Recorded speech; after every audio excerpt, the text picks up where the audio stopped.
breast milk. You made me gay. I got him. I got him right off the bat. I was not expecting you to go that route, but... Well, I whose fault is that? I mean, it's my fault for not understanding who I'm dealing with on a day-to-day basis. That is on you. Ladies and gentlemen, it is Black Ass Friday today. First of all, what? Let's be honest here. There are no gentlemen here. There is not a single gentleman listening to this podcast. Okay, ladies. Ladies only. Ladies, sexual degenerates. Yeah, that's closeted homosexuals. Outward homosexuals on outward bound trips with their high schools. Homeward bound homosexuals. Two gay dogs escaping their Christian family who want to stop them, and the cat's just along for the ride. Yeah. I know Sally Field was the cat. Who were the dogs? Jonathan Taylor Thomas and Zachary Ty Bryant. The 2 3-namers from Home Improvement? Yeah. Oh man. Well, if you had said to me, is one of them voiced by Michael J. Fox? Oh. I wouldn't have been able to tell you yes or no. Michael J. Fox voicing a dog. That's close enough. Interesting. Michael J. Fox? John Leguizamo. No, not even. Do you know the name Don Amici? I guess he's like an old-timey... No, because I was just thinking of comedian Dom Herrera, so no, I don't. It is same guy. Oh, then yes. Yes, I do. He died right after the movie. Movie wrapped, dead. So he died right after the movie, and Michael J. Fox got Parkinson's right after the movie. I think the movie gave him Parkinson's. Yeah, that's what I'm saying. Yeah. I think only Sally Field came out of this unscathed. Well, depends. She did get to play the most annoying wife of any president ever that literally could have ruined America. The Republicans were the good guys, actually. I like those guys. Did you know the Republicans freed the slaves, actually? And there wasn't a complete paradigm shift between the two parties in the early 1900s? Not at all. Everyone knows that. Not at all. Not only did they free the slaves, they love the slaves so much they wish they could get them back. It's a real if you love it, set it free situation. Absolutely. That should have been the Republican slogan forever. Yeah. If you love something, set it free. In blackets. Look, it's Black Friday, guys. In blackets, the slaves. And that is where right after I will start the cut for when I send this ad read to manscaped.com. Guys, it's Black Ass Friday, of course, to be followed shortly by White Ass Monday. Is that how it works? Yep. Is that how we're doing shopping this year? Are we doing segregated shopping this year? Drew, are you wearing a manscaped.com t-shirt? It says that your balls will thank you. But my balls stopped talking years ago. Well, my balls are thanking you for wearing that shirt. I'm wearing this live on air, so everybody watching the live stream on our audio podcast can see me wearing this shirt. It's perfect. You made the right choice. Yeah. Okay, if you're listening to this podcast correctly, today is Black Ass Friday, and this copy here from Manscaped.com tells me that this site-wide sale runs from November 25th, Black Friday, through November 30th, Cyber Monday. Yep.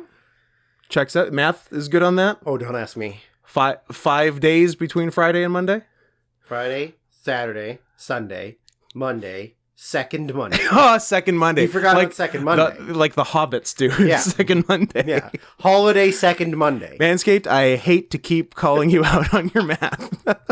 But here we find ourselves again. Much as I had a small issue with 7 million men having 12 million balls, I also have my qualms about there being 5 days between Black Friday and Cyber Monday, but I'm not here to tell you how to do your job.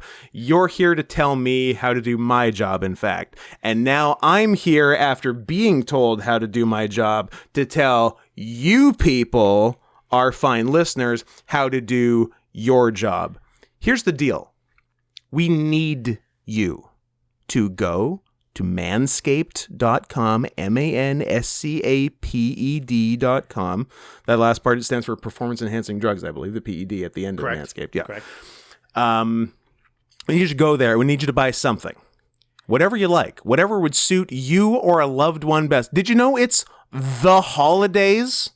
And even if you don't need something, buy yourself something. But even if it's not for you, there's probably someone in your life, one of the 7 million men with 12 million balls out there. You gotta know at least one person who's only got one testicle. Are you friends with Lance Armstrong? And they want that one Are you friends with testicle. Tom Green? Are you friends with Hitler? Oh, no! You shouldn't have said that. I have to send this. You shouldn't have said that. Look, I'm not the bad guy. Those are the big three with one ball. Can we agree? I can think of a fourth, but it's only for Drew's Professional Hockey League corner. I can think of a fourth, and it's my friend Ben. Okay. Yeah. Wait, Ben? No. Oh. Woo. Ben Moss. Oh. Not Ben. Oh, I guess, what, you think Drunken Peasants Yeah. Ben? Yeah, I know. I think I'm not supposed to say his last name because people love to stalk him. Oh. Yeah. So, Interesting. Yeah. But yeah, don't. Well, what's his testicle situation like? I think he's a twofer. Are they smooth? They will be after he goes to manscaped.com. Go to, I didn't say the whole thing you have to do. See, if any That's because you said something you weren't supposed to say. No, it's fine. Any gun jumpers have now ruined the whole Okay. thing and just gone to manscaped.com and bought something. That's only half the battle. Much like Knowing. Knowing is half the battle. The Nicolas Cage movie Knowing is half the battle? Yeah. Weird. Canoeing. What's the other half? The movie Next? Yeah. Or Drive Angry. 3D. You know it. You know it. Then you drive angry. Shot in 3D. But not shown in 3D. But not shown. They shot it in 3D. It's for us. but you get to see else, it too. You don't even get the glasses. What the hell is that? Oh yeah, the important part. When you go to manscaped.com and buy something, you need to put in promo code CATS20. CATS20. You need to do that, or this is all for naught. This is worthless. You have wasted my time and yours. Okay? Are we clear? We need enough people to do this, so at the end of the month, we get a real-ass sponsorship and bother you just a little bit less. Again, let's be very clear. We're still going to bother you. 95% you'll still get. Yes. That 5% is off your shoulders. Exactly. And it's the biggest 5. That's a big 5. Yeah, that's what my girlfriend used to describe my dick. It's the biggest 5.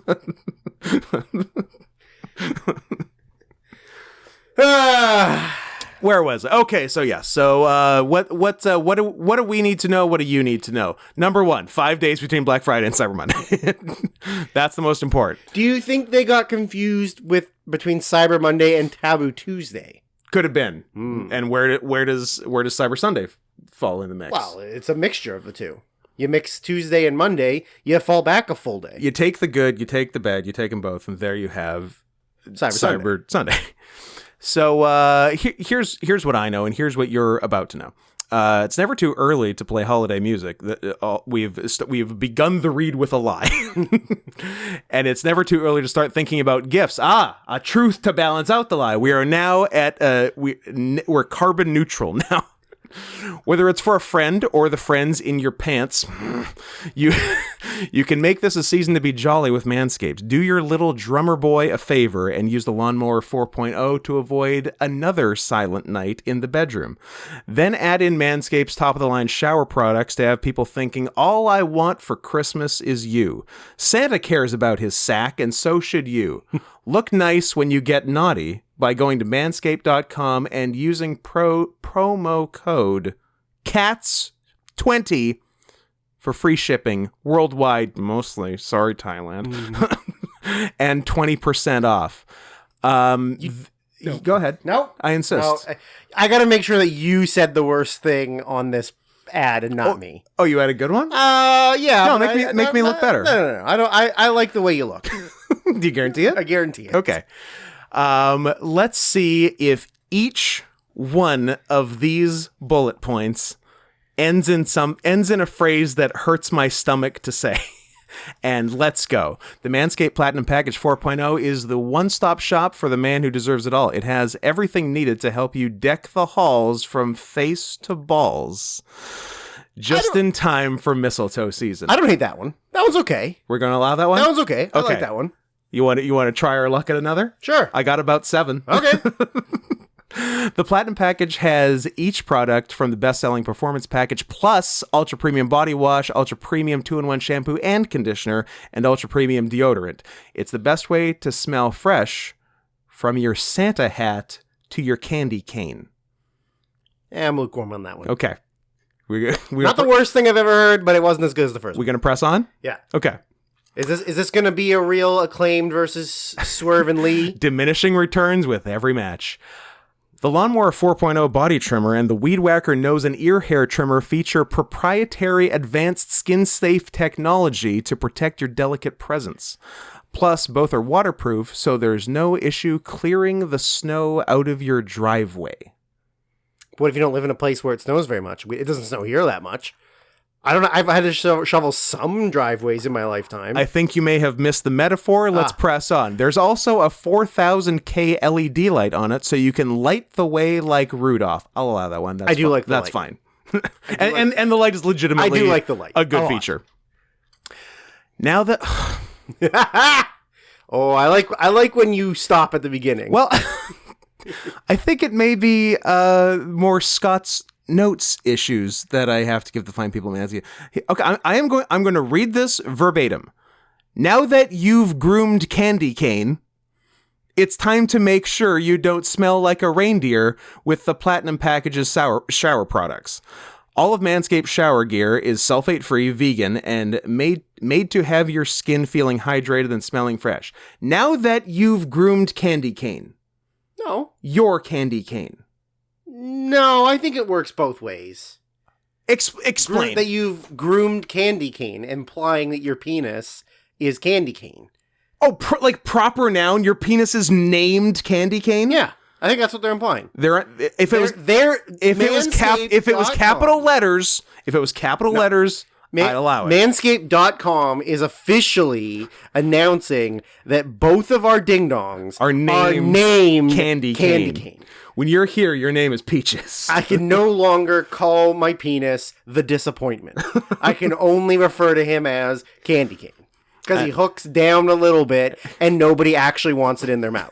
And I can no longer call mine Terminator 3 Rise of the Machines. Because you need one of those pumps to get it up? Exactly. Rise from the machines. But smelling good doesn't stop at the shower. The Crop Preserver Ball Deodorant and Crop Reviver Ball Toner can solve stank problems all day long. Once they touch your sack, you'll never go back. I'm just going to keep going. What? I would like to say that I genuinely do not have a bad smelling sack. I got good testicle and shaft hygiene. Yeah. However, I did use both of them. Mm.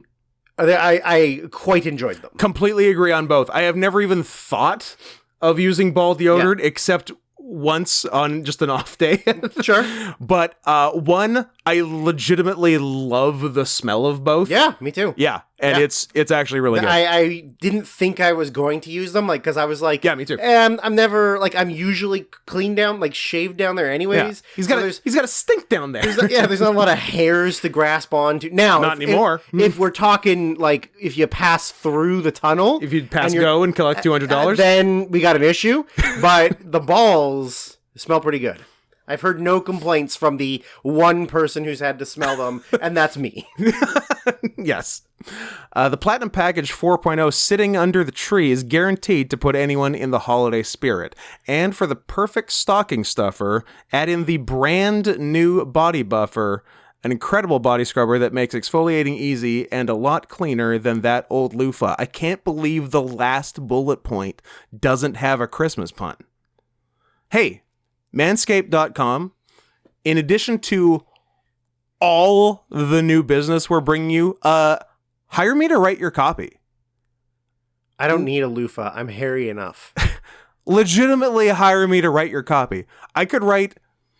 Look, I don't know if I should be criticizing their copy as hard as I was about to. So, so instead of saying why you really should hire me to write your copy, let me just repeat that you should hire me to write your copy and not go into the details of all the reasons why. But let's be clear. Is there 17 reasons why? Is that the name of the show? 13. 13. Come on. I don't know. I've never seen it. Come on. It's the #1 show on Netflix. Oh, wow. Congratulations. You're the #1 show on something that people barely pay attention to. Look, guys, get us a real sponsorship. Go to manscaped.com. Use promo code CATS20. Okay? Thank you. Is that good? You do it. We love you. You do. You buy. Kisses. You buy. You buy now. Okay, before I get racist, that's going to be the end of what I said. Here, we did it. What else is going on? Should we just... You'd think you'd want them to send them to Thailand. Thailand's got a major market of people that need to groom downstairs. For real. There are several, and by several, I mean millions? Hundreds of thousands of old, rich white men that go there specifically for one thing, and also a professional wrestler who wrestles for New Japan who goes there specifically for one thing. You'd think that there would be a major business for Manscaped to send them to Thailand. He just went there for 6 months to get his head straight. Right. And just explore the deepest, darkest in back the alleys. Local culture. Did your wireless AirPods case come with the stickers, or did you put them on? They were a gift from my sister, and you can get like emojis etched onto it, and she got three little kitty cats. 3 cute little baby tigers. Yep, it's pretty good. All right, I'll allow it. You allow it? If you did it yourself, I did not do it myself. I was gonna beat you up. It was given to me like that. Good. You are not allowed to buy yourself cute tiger things. They must be given to you. They usually are. The system thus far has worked pretty well. Hey, should we say the name of the podcast and who we are and what people can do? They can go fuck themselves. But yes, it's the worst year of our lives. Did you know that? Frequently known as the news. Frequently known as the erstwhile worst year of our lives. Now, of course, the news. The dulcet tones you're currently hearing are that of Scott. You can find me at Not Scott Henson on Twitter, the #1 social media platform on Earth. Are they gonna only going up, up, up? When are they gonna reopen the gates for ISIS? That's what I want to know. Ooh, good question. Let them in. Let them in. Lock her up. I'm Drew. Oh. You can follow me on Twitter, Sarian Softpaws, and Instagram and stuff. Or you can follow me on my newly minted, I'm now a patron of Litterbox. Drew Sarian. Sorry, I didn't want to step on it. At Dressarian on Letterboxd, or I guess you have to type in Letterboxd. You have to you have to go to Pro Wrestling Tees /Scott Henson to get the Letterboxd shirt. But did I hear you're a patron? I had it in my head that you were a patron. That you were. I had it in my head that you were a pro. Has something changed? I used to be a pro. Oh, then I lost my card. You lost your pro status? I lost my pro status. But upgraded to Patron status. Upgraded to El Patron status. Which is higher than pro. Yeah. Yes. Because now I get to put a nice little wallpaper picture on the top of my profile. Is that a dead whale? It's a dead whale on the northern shores of Russia. Excellent. The #3 country in the world. And would you say that your ability to do this is thanks in part to the fine people sending in money for the All Request Spectacular that is helping you afford the $750 a month membership fee for Letterboxd? It is actually $75 for the year. Bargain at twice the price. Correct. It is thanks to no one but myself. Okay. I did this all by myself for me and only me. And I don't know. I don't owe anybody shit. But also, I'm this much closer to getting that PS5. PS, I could have just gotten it at any point right now, but I'm lazy.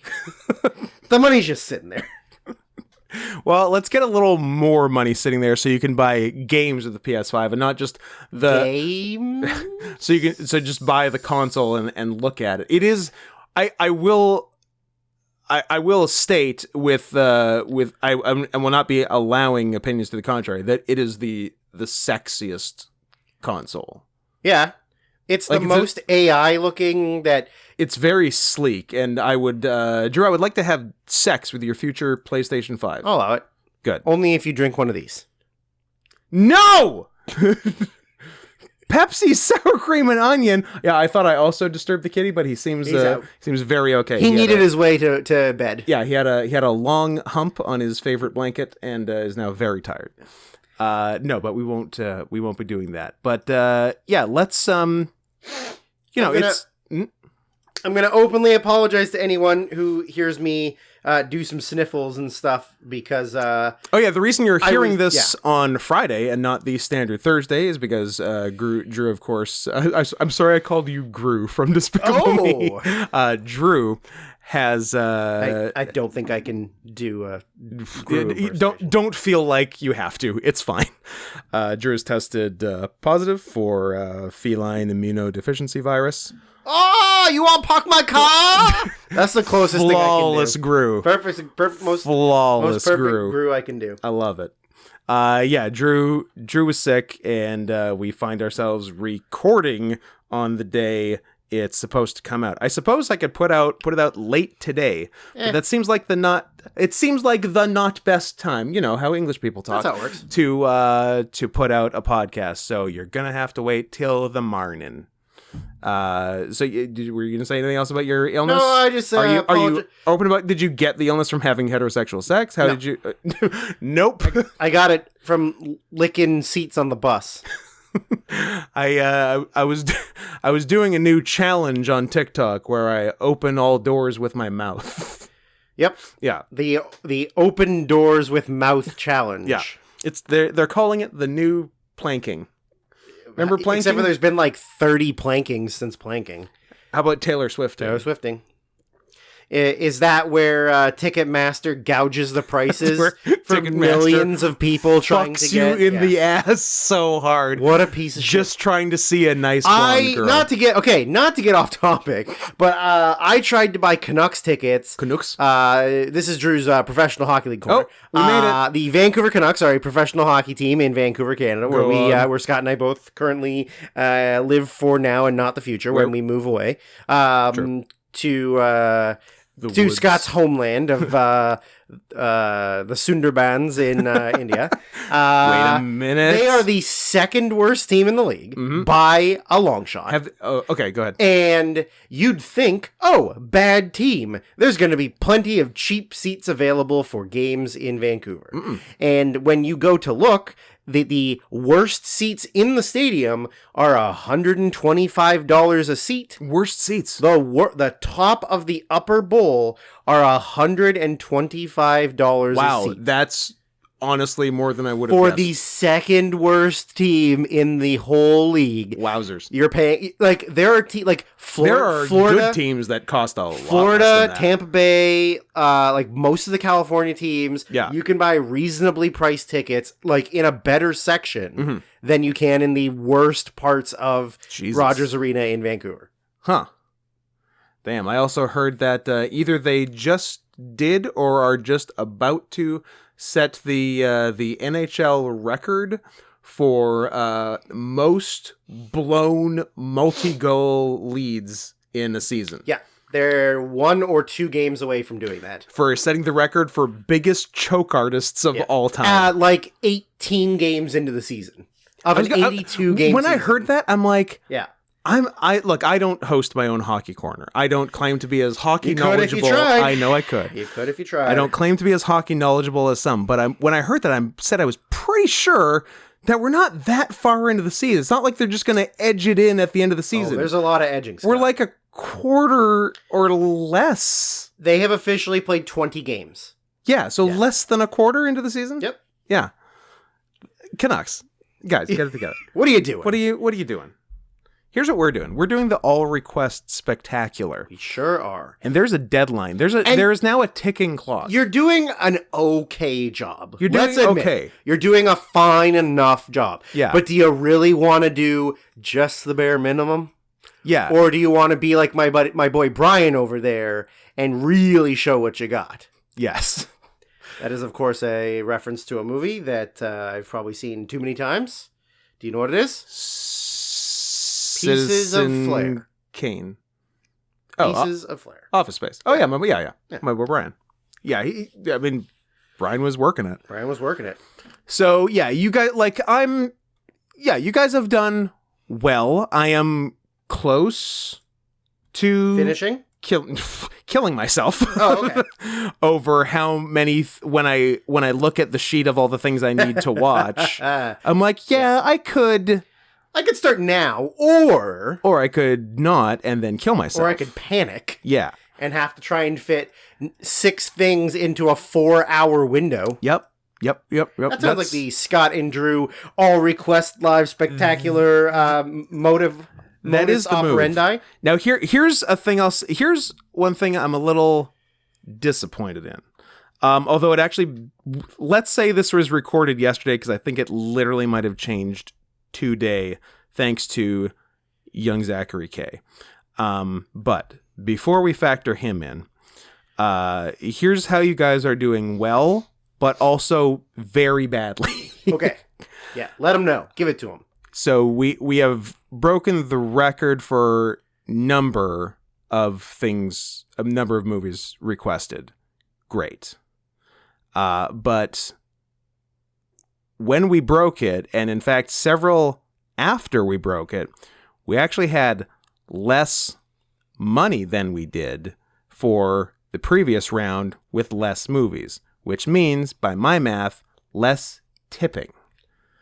Tipping is the name of the game, guys. I like the tip. If you could have just one thing. I would have just the tip. Okay. That's what I thought. You know what? It's a game I'm really bad at. I am of the same school of thought. But I do like it. Yeah. So let's fix that. Let's get some big requests in. Let's ask for a movie that's less than 2 hours. Maybe I don't know. A lot less than 2 hours. Maybe one episode of television. Why don't you be creative? Why don't you get us to watch the Korn Freak on a Leash music video? Hey. And give us $250. Something like that. Be creative. Don't just fit in with the rest of these normies. Don't just request an hour and 57-minute movie and give us $20. That's a coward's way. That is, I hate to say it because this covers a lot of you who have requested so far, but that truly is the coward's way. I mean, I don't know if anything's going to beat last time's $100 for the Vern Troyer sex tape. That's tough to beat. But hey, try. But you can get in it. You can give it a shot. Anyway, so do what you can with what you got. $20 US minimum per movie request, under 2 hours. If it's more than 2, you can pay for 2. To paypal.me/notscotthenson. Link is in the YouTube description. There's also a link for people without PayPal where you can pay directly with a credit card or debit card or food stamps. No, they're working on that. We'll get there. Or if you don't have the money to give to us, you can just buy me a PlayStation 5. If you don't have the physical cash. But okay. let's say I like this premise. Let's say you've got a lot of Bitcoin. Okay. And sure. you're like, you don't want to transfer this into regular money because then the government will come after me. You can Bitcoin pay for a PlayStation 5 to send to me, and I will be forever grateful. Now, I'm going to, number one, I think it's funny that I think I understand how Bitcoin works. Well, you see, it's all about blockchain. Okay. What's a blockchain? Do not ask me follow-up questions. It's blockchain. Scott, I don't know what that is, but all I know is I'd be a top. I would definitely be a top. I would definitely be a top. But yes, we do also accept buying Drew a PS5 with Bitcoin as payment for movie requests. Yeah. We also, I will say, will accept very nice furry art of us in lieu of money. It's got to be legitimately good. Don't just send a scribble and say, here's the 12 movies I want. Yeah. Don't try that shit. I drew this. Now watch all of these. Yeah. And now watch every Ice Age movie. There's a lot of them. There's so many. There's like 17 now. Yeah. Don't try that shit. We will shut you down so fast it'll make your head spin. What if they try to make us watch the Hotel Transylvania that doesn't have Adam Sandler, but has the guy from SNL who does the voices as Adam Sandler? Oh. That's the new one. Hotel Transylvania Transformania. Oh, yeah, it's the TF one. Yeah. I didn't know Adam Sandler wasn't in it. He did not do it. There's a fake Adam Sandler in it? What's his face from Saturday Night Live? Jimmy Fallon. No, the guy who does all those fucking impersonations. James Austin Johnson. That's the one. And he's as I did not Adam know Sandler. that. That's very silly. And I feel like I saw a few clips and I was not thrilled with the transformations themselves. So I think I'll be giving it a pass. But yeah, if you yourself are a good artist or are in the mood to commission a good artist, and hey, if the artist you commission takes a while to do their stuff, just show us proof of the commission and that will be payment. Or we can skip the fucking middleman and just send us some goddamn money to paypal.me/notscotthenson. And speaking of... Oh, I lied. It's not. It's some other guy. But it's what not a Adam fucking Sandler. liar. Is it Jimmy Fallon? Brian Hull? Oh, Brett's brother. Yeah, that's the one. I'm unfamiliar with I Brian will Hull. say, I kind of want to watch it now because Jim Gaffigan is the voice of Van Helsing. Well, you know what? We may need to do season 5 might be all Hotel Transylvania. Yeah. Ooh, Fran Drescher. Nice. I fucked her. What was my segue? Oh, yes. Speaking of at Not Scott Henson, how about you saunter on over, because I know you're all the sauntering type, to youtube.com/at Not Scott Henson, the very channel you might be listening to this on right now. So you're already there. If you're not an iTunes or Spotify guy, I think we might have gotten... Napster. I think we might have gotten kicked off of Google Podcasts. I'm not sure. If anyone has tried, if anyone uses Google Podcasts, and hey, hats off, you'd be the first. Let me know if we're on there. I thought you were going to say, if you're currently not able to listen to this on Google Podcasts, like, let us know. But then how would they be listening to us? Hopefully That's what I thought you were going. Hopefully they found a different way. Yeah. But... So go to download us on LimeWire, Kazaa, Napster, Morpheus, Hotline. Oh, I forgot about Morpheus. I got you, baby. Yeah. Did we said Kazaa? Kazaa, yeah. That's like all the post Napsters, right? Yeah, all the big ones. Yeah, LimeWire is where I did the majority of my damage, and also what ruined a lot of my childhood. For sure. Really killed my innocence. Yeah, definitely lots of LimeWire. I think I did my share of.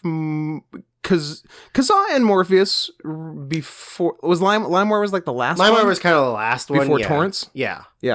But like Kazaa was like the one right after Napster. And it was good. And then it was the one that you had to like, because remember at the end of Napster you had to kind of use Pig Latin.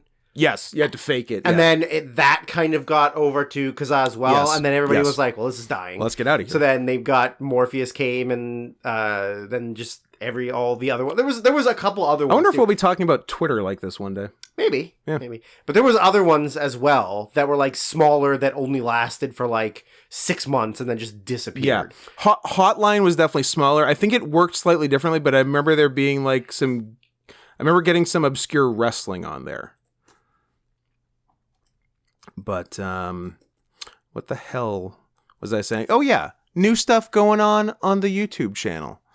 youtube.com/at Not Scott Henson, which you may be on at this very second. And if you are on it at this very second, you may notice a new button on the screen, probably right below the video, or if you're just at the main channel page, right near the top of the channel page that says join, because you can now subscribe to this YouTube channel, 1 for bragging rights and 2 for presents. There are 3 tiers currently that you can subscribe at. $5 gives you dude dog status. $10 thick hog status. $50 top tier simp. I mean, we're not mincing words at that point. Yeah. You're doing the right thing. You're the only one doing the right thing. So so you can subscribe at those levels. That would be greatly appreciated. And it's stuff like that gets us. Well, it gets Drew off his ass to finally buy that PS2. And 2. Look, that's how my brain works. PlayStation stopped at 2. Okay. I guess you can get a 5 or whatever. But if I'm saying PS and not thinking about it, it's going to be 2. Swerve, I'm getting an Xbox. That's nonsense. No, you can't fuck the Xbox. I don't know. It's too blocky. Yeah. PS5 is sleek. It's a man. It's a man. The PS5 is a vagina and the Xbox is a penis. And you can't fuck a penis. But it can fuck you. It can absolutely fuck you. Do you want to get fucked by your Xbox? Yeah, we'll see. So go click on the join button and do the right thing, and that would be greatly appreciated. That gets us closer to all of our life goals. It gets us closer to the surgery. It gets us closer to buying Little St. James. It gets us closer to busting all the ghosts on Little St. James, and then opening a family theme park on Little St. James. And this is all after the surgery. So one day you will be reading articles about 2 anthropomorphic cat men. The first 2 anthropomorphic cat men who have bought a pedophile island. Open kid-friendly theme park on former site of atrocities, where they had spent years eliminating the dead ghosts of children. That's when someone else picks up the mantle of the news, that's going to be the news. We will no longer be doing the news when once that happens, because we'll clearly have other things on our plate by that point. We'll be busy. We will be. I hope that whoever takes up the news will do a segment on us as the Twitter living their best lives of the week, because we will be living our best lives there. That's the only life I want. That's the only life. So help us get to that life. Ghost-free Little St. James, where uncles can take their nephews to ride rides and nobody touches anybody. Nobody touches anybody, and you get to pet the owners. Yes, that is true. Gently. With the grain. Not against. We'll bite you. Yeah. And we'll bite your kids. How about your kids? And someone will fuck your kids. It's Little St. James. Look. We can take. Go ahead. I like where you're going. No. You finish. You could take the pedophile out of Little St. James, but you can't take the Little St. James out of the pedophile. Is that where you're going? Yep. Yeah. So in conclusion, you can take the kid off Little St. James, but you can't take the man off the kid. So in conclusion, go to the YouTube channel and click join, preferably at the top tier, but if you're a poor, I guess one of the other 2. A poor. Well, at the end of the day, beggars cannot be choosers. Sure. Beggars can't be Hoosiers. Sure. That's true. Yeah. You cannot play for Indiana if you're a beggar. No, you cannot. You need to act like you don't want it. Every time I say beggar, I feel like I'm walking just the thinnest line before something happens. What does that say about your history? It says a lot about herstory. Clear history made for HBO movies starring Larry David. How come it's not and for sports superstar John Hamm. Correct. Handsome. Funny. Talented. Handsome. Yeah. He's a 4-star recruit. Absolutely. Never been one before him, never been one after him. He's a generational talent. Yeah. I think that's all the things where we ask for money. Manscaped, requests, subscriptions on YouTube. The big three. Yeah. Or you could just give us money. Oh, so you can just give us. You can, if you don't have a request. Hey, great. That's good for you and us. Or even if you don't want the request episodes to happen, you can just give us money. Okay, so you can give us money to not listen to all 9 request episodes or whatever. Here's what's fun. Here's what's fun. Someone legitimately, because we were joking about you can pay to cancel someone's request. Yeah. So I had someone ask me, can I, 1, pay you for the list of requests thus far, and then 2, pay for something to be canceled? I'm like, the first part, yes. But the second part, I don't want to cancel someone's request that they paid for, as funny a joke as it is. It's a really good joke. It's a great joke. But I am 100% open to someone paying a lot to cancel the whole thing. Yeah. Like, if we're talking in the 4 digits, we'll do it. If you pay to match the total donation, yeah, then we will cancel everything. Actually. So if you're interested in this stupid proposition, hit me up at the aforementioned @NotScottHenson on Twitter, and we will discuss what you can do to make the All Request Spectacular a thing of the fucking past. I'm going to have a beautiful dream about that tonight. Just not having to watch anything and having money. Do you know what awful dream I had last night? A poisonous snake tried to get in my asshole. Oh my God. While I was sleeping. I wonder what that could be a metaphor I don't know. For right after you contracted the feline immunodeficiency virus. I don't know. By some other mysterious means than heterosexual sex. I wonder what the poisonous snake that was trying to get in your ass represents. I think it was also controlled by someone that I couldn't see. Ooh. So some sort of snake charmer. Some kind of snake charmer. Interesting. I had the last dream I remember I had the day before my last wrestling show last weekend, where I was doing a wrestling match in this very room. Okay. With I don't know who. Okay.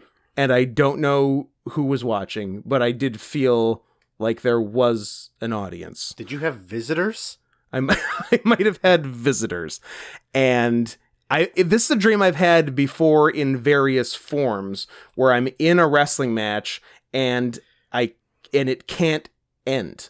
I'm trying to end it. Yeah, I've had that. But it's a combination of we haven't planned anything, so I'm just winging it. Yeah. I'm just like doing moves I think of. And do some of your moves not work? Some of the moves don't work. Yeah. And then anytime I do pin the person, they kick out, and I'm like, is it just this forever? Yeah. Is this the rest of my life? So you've had that too? Oh yeah. It's weird. Oh yeah, big time. Yeah. So I had that. This is the first time it's been in my room.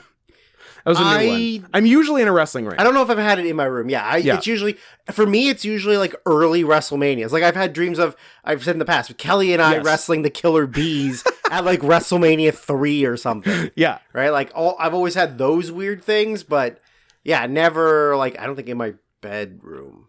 Do you think it's you wrestling with a heterosexual version of yourself for Who's the Real Scott Henson? I don't think you get to make those claims after the poisonous snake in the butt. I don't think that's fair. I had that 2 nights ago. Yeah. Last night I had a dream that I was at my kissing a man. That I was at my old high school and there was a school shooter and I had to hide in a subterranean basement level that didn't exist at my high school. Oh. And I was trying to remember all of my active shooter training from when I taught at the school. Nice. Go in a dark room, barricade the door, all the lights off, silence your phone, hide under something or behind something. And then the dream just sort of ended. Interesting. Well, you didn't get shot, so you didn't die in the dream, and you don't die in real life. True. And also during the snake in the butt dream, Classic. what woke me up was I had actively thought that I had shit my pants. And I woke up, I woke up, I ran to the bathroom thinking, fuck, I'm going to have to clean my ass, I'm going to have to throw my underwear out. You got to clean that Nothing. ass. Oh. Nothing at all. Oh, like that like you thought you shit your pants for that far into being awake. Yeah. Wow. And so like I got up Nice. thinking I'm going to have poopy pants and the bed's probably got liquid poop in it. And I ran to the bathroom thinking like this is going to be a disaster because I'm going to have to take a shower at like 3 a.m.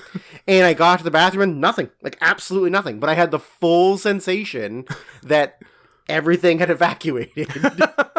And That's interesting. Nothing at all. Well, let's talk about the stuff that fills you up. So what an awful segue that fills you up so that you do shit your pants sometimes. Yeah. Food and drink. Yeah, we had a good day, big day, big day. We were a couple of little piggies today. I mean, how's that not every time we record? This one felt dirtier. It was the back to back of it felt dirtier. Well, we only intended for one. But then we remembered another was a block away. Hey, should we go to the other one finally? Yeah.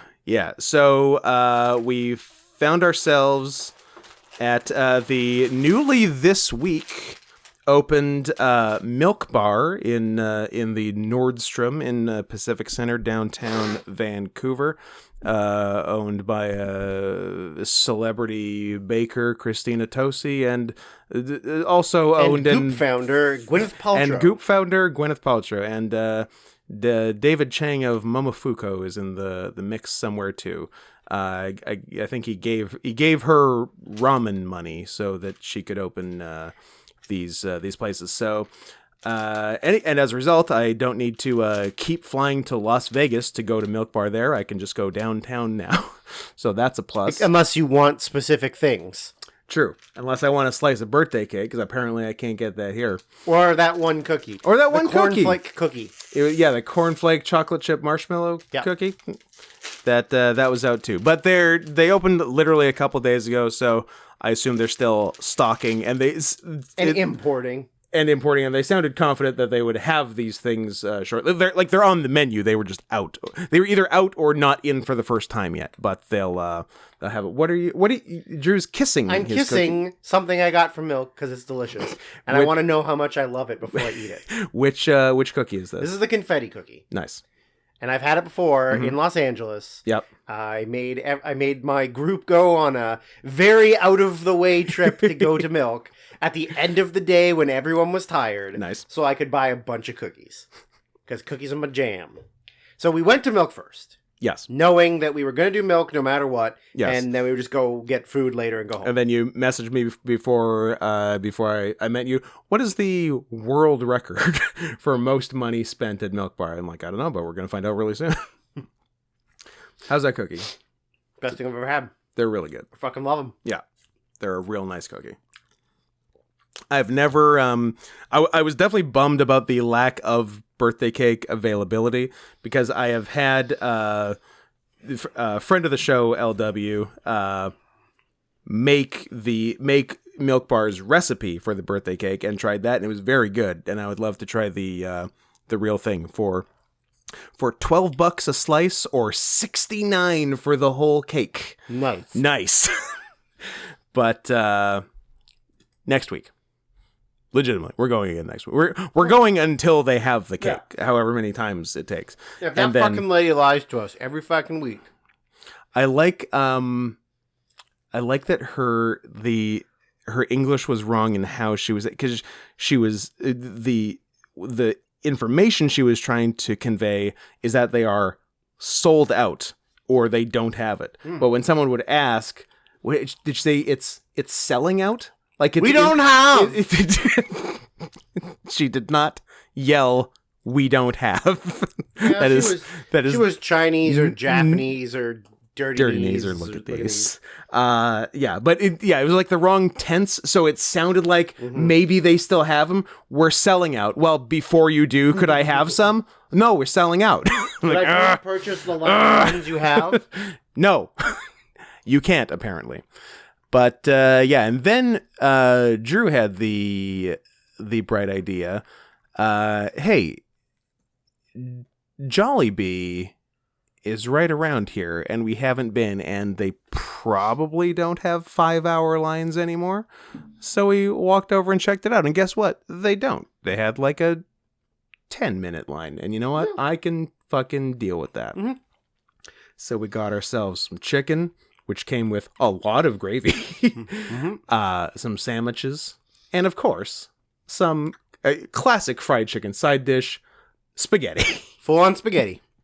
Honestly, star of the show, IMO, the spaghetti. Spaghetti was great. It was like really kind of sweet. Yeah, it's spaghetti, a bit of ground beef, and cut up hot dogs in what I would describe as sugar ketchup. Sugar ketchup. And it's pretty good. The chicken was fine. Chicken was okay. Yeah. Sandwich was fine. Yeah. But yeah, I would go back for the spaghetti, and I would try because the one thing we didn't try was their hamburger steaks. Hamburger steaks, yeah. I would check those out, and yeah, I'd get a hamburger steak and spaghetti next time. Yeah. And probably another pineapple quencher. Yeah, those are good. They are tasty and appear to be a lot of actual pineapple juice. Yes. It's it tastes real. like for real pineapple juice. For realsies. It's real nice. It's me sucking on that right now. And then it was a big day. It was a big day. And it's over. There's no other things we need to put in our body.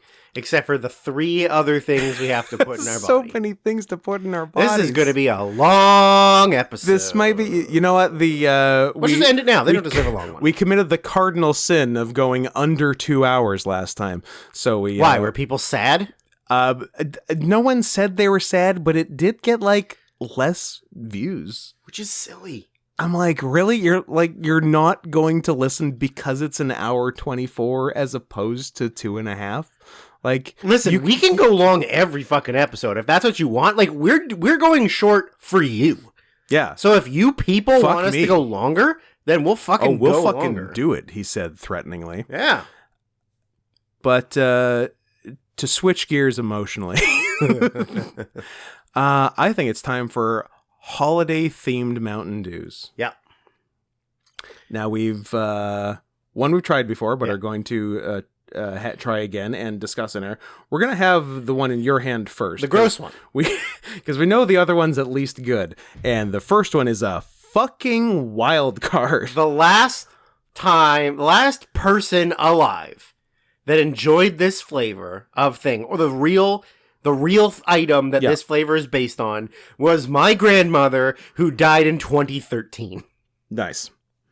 No one in the history of the world has eaten this thing since my grandmother died. And Mountain Dew is like, let's make a flavor out of it. And here we find ourselves against our better judgment and in defiance of God. Mountain Dew Fruitquake Dew, registered trademark, with a blast of artificial fruitcake flavor. Who eats fruitcake? Who conceived of this? Okay, Mountain Dew has been pretty good on flavors as of late-ish. Not bad in 1,000. Let not go crazy. But I don't even think they're putting up Hall of Fame numbers. They've treated me all right this year. I love Baja Gold. I love the pineapple. I like it more, I think, than anyone else I've talked to. You like it. I like it, but not as much as you. Yeah, I think it's great. I mean, they brought back Whiteout for 45 seconds. For 45 seconds in only Canadian Circle K's. Yep. Good thing they still have a lot of them left. I maintain that buying that 12-pack early in the game was the smartest thing I ever done, because I never saw them again after that. I think I saw them one time after that, but you already had the 12-pack, so there was no point in... I've got 3 left. I've been playing it slow with them, but eventually... Let's look on eBay again. All things will come to an end. Once those 3 are gone, it's back to eBay for sure. But there's plenty of its sister flavor, Purple Thunder, which is good. Blackberry Plum. Yeah, it's okay. It's good, but yeah, I'm not going way out of my way for it. And the Flamin' Hot surprise hit. Yeah. that we got paid to drink, and it was pretty decent. Yeah. So like Mountain Dew has done right enough by me that I'm willing to throw my weight behind them. But Mountain Dew gets fucking goofy at Christmas. The fucking ginger snap last year and fucking fruitcake this year. Would you like one unopened can of Mountain Dew Whiteout? I'd love it. $28 Canadian. Put it in. I'll pay you back. I will not pay you back. There's a lot of Dew SA. Now, I can't remember. What about one can for $71 Canadian? Oh, that's too much. I can never remember which is the one I like more between Dew SA and Liberty Brew. I think Dew SA is the red, white, and blue. Yeah. Yeah, that's fine. Liberty Brew is the one that says it's 50 flavors, one for every state, which literally you can scour the internet as long as you want. You will never find a list of those 50 flavors anywhere. But it tastes like candy, and I am pro drinks that taste like candy. It's almost as if they're isn't lying. 50 flavors. Yeah, but it tastes like candy, and it's really good. Thumbs up on Liberty Brew. But let's see what sort of where my thumbs will be going for Mountain Dew Fruitquake. Now, what if I offered you a Game of Thrones exclusive What are you even Mountain Dew can and double-sided coin for $208? No, I phased out before you were finished that sentence. And the estimated shipping is $35. So you're paying $250-ish. I was gonna say we're keeping it under $250. That's fine. To get it all the way here. Nobody's getting hurt. Here's a little glass of free. Hey, for real fans, these are the breast milk glasses from the beginning of the episode. These smell terrible. So let's now. When I was pouring it, I got to say the smell test I would describe as odd. You know what it smells like? It smells like when you're a child and they give you those like kids toothpastes that aren't minty or like they're so like fruit flavored toothpaste. Yeah, that's what it smells like to me. This is the smell has not made me optimistic. We should have had a palate cleanser because now all I can taste is confetti cookie. Drink more. Get me a pickle. Let's see. Blech. No, not even a little bit. That is It's got like a weird spice to it, like a little bit. I would describe the flavor as confused. Oh, like us. We know we're fake confused. Exactly. We're fake confused. What we're doing. I don't know what I am. I don't want to be a pirate.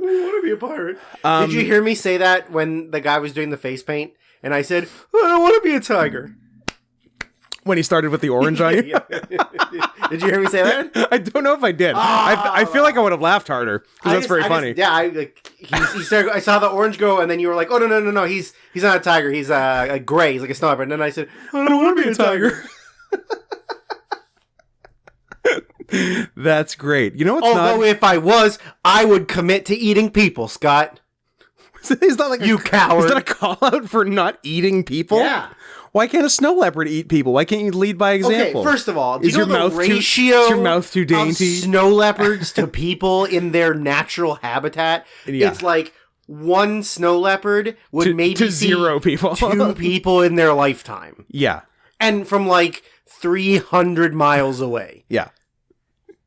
I don't know. I'm like a 2015 the tiger. I'm just like I'm chilling at the top of the mountain. I'm not amongst the people. There's no one else around because there's nobody living in your habitat. Yeah. You also haven't seen a female in like 4 years. That sounds about right. Yep.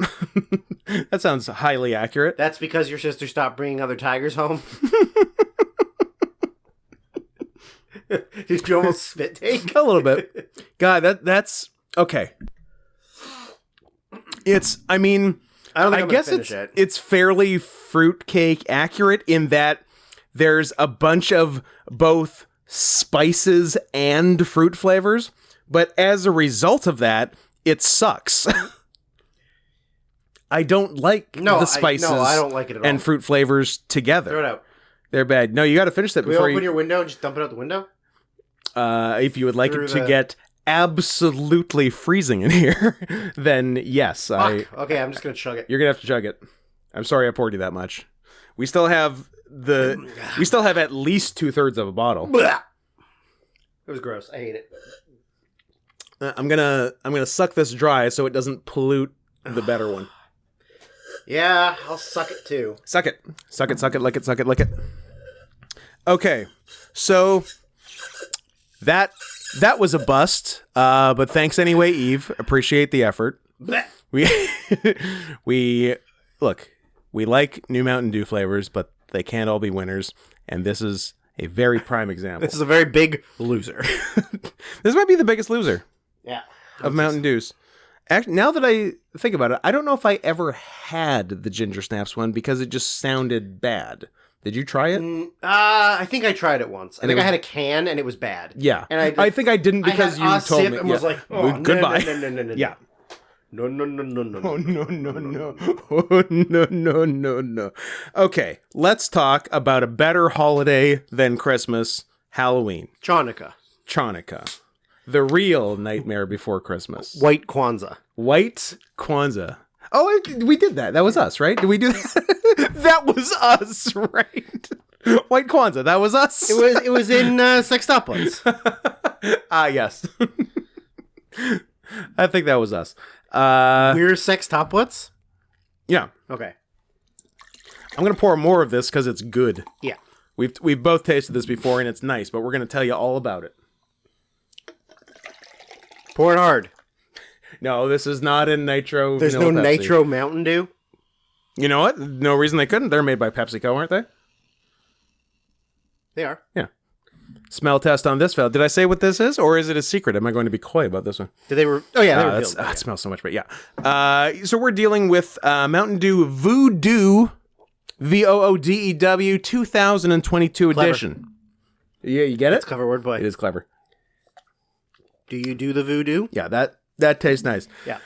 Voodoos have traditionally been hits for me. I've been a fan for some time. So the only thing I'm not a fan of are the Women in power. That's true. Pelosi, fucking get out of here. What I'm not a fan of is the way they do it. Is they the way they DEW it. Is they have the drink out for pretty much all of October, and then on Halloween Day they reveal the flavor. But the flavor reveal is always so fucking unsatisfying. Partly because it's usually a brand name that they don't own, so they can't actually say what it is, so they have to say something super vague. But and then also I'll get into it because okay, so this one. So this one tastes good, and now that I know what the flavor is, I can actually really taste it. Yeah, me too. Like it is what it says. So they all taste like candy. So the reveal on this one was, and we had to do a little further research because the flavor reveal was sour candy flavor. Fuck off! It's Sour Patch Kids. It's Sour Patch Kids. But they can't say that. But they can't say They it. don't have the rights. But when you know it, and now that I know it, I really can taste Sour Patch Kids. But the other thing that annoys me, in addition to just the vague thing where you can't say Sour Patch Kids, is it's not like it's one flavor of Sour Patch Kids. Right. It's Sour Patch Kids. Yeah. It's a handful of Sour Patch Kids. Mountain Dew, handful of Sour Patch Kids, into the blender. Shake it. There you got it. Yeah. So this it is very good. I've had it a couple times, and we'll have it again, availability permitting. But I will say it's more on the citrus flavors side of the Sour Patch Kids, and I'm a reds and greens guy, not a yellows and oranges guy. And I think there's blue in the mix now too. Yeah.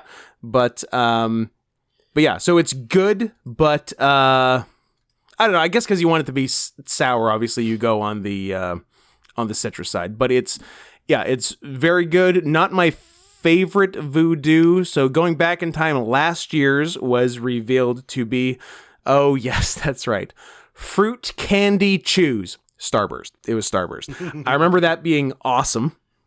It was really, really good. Year before 2020 was revealed to be, that's right, Fruit Candy Explosion. Skittles. It was Skittles. Also, really, really good.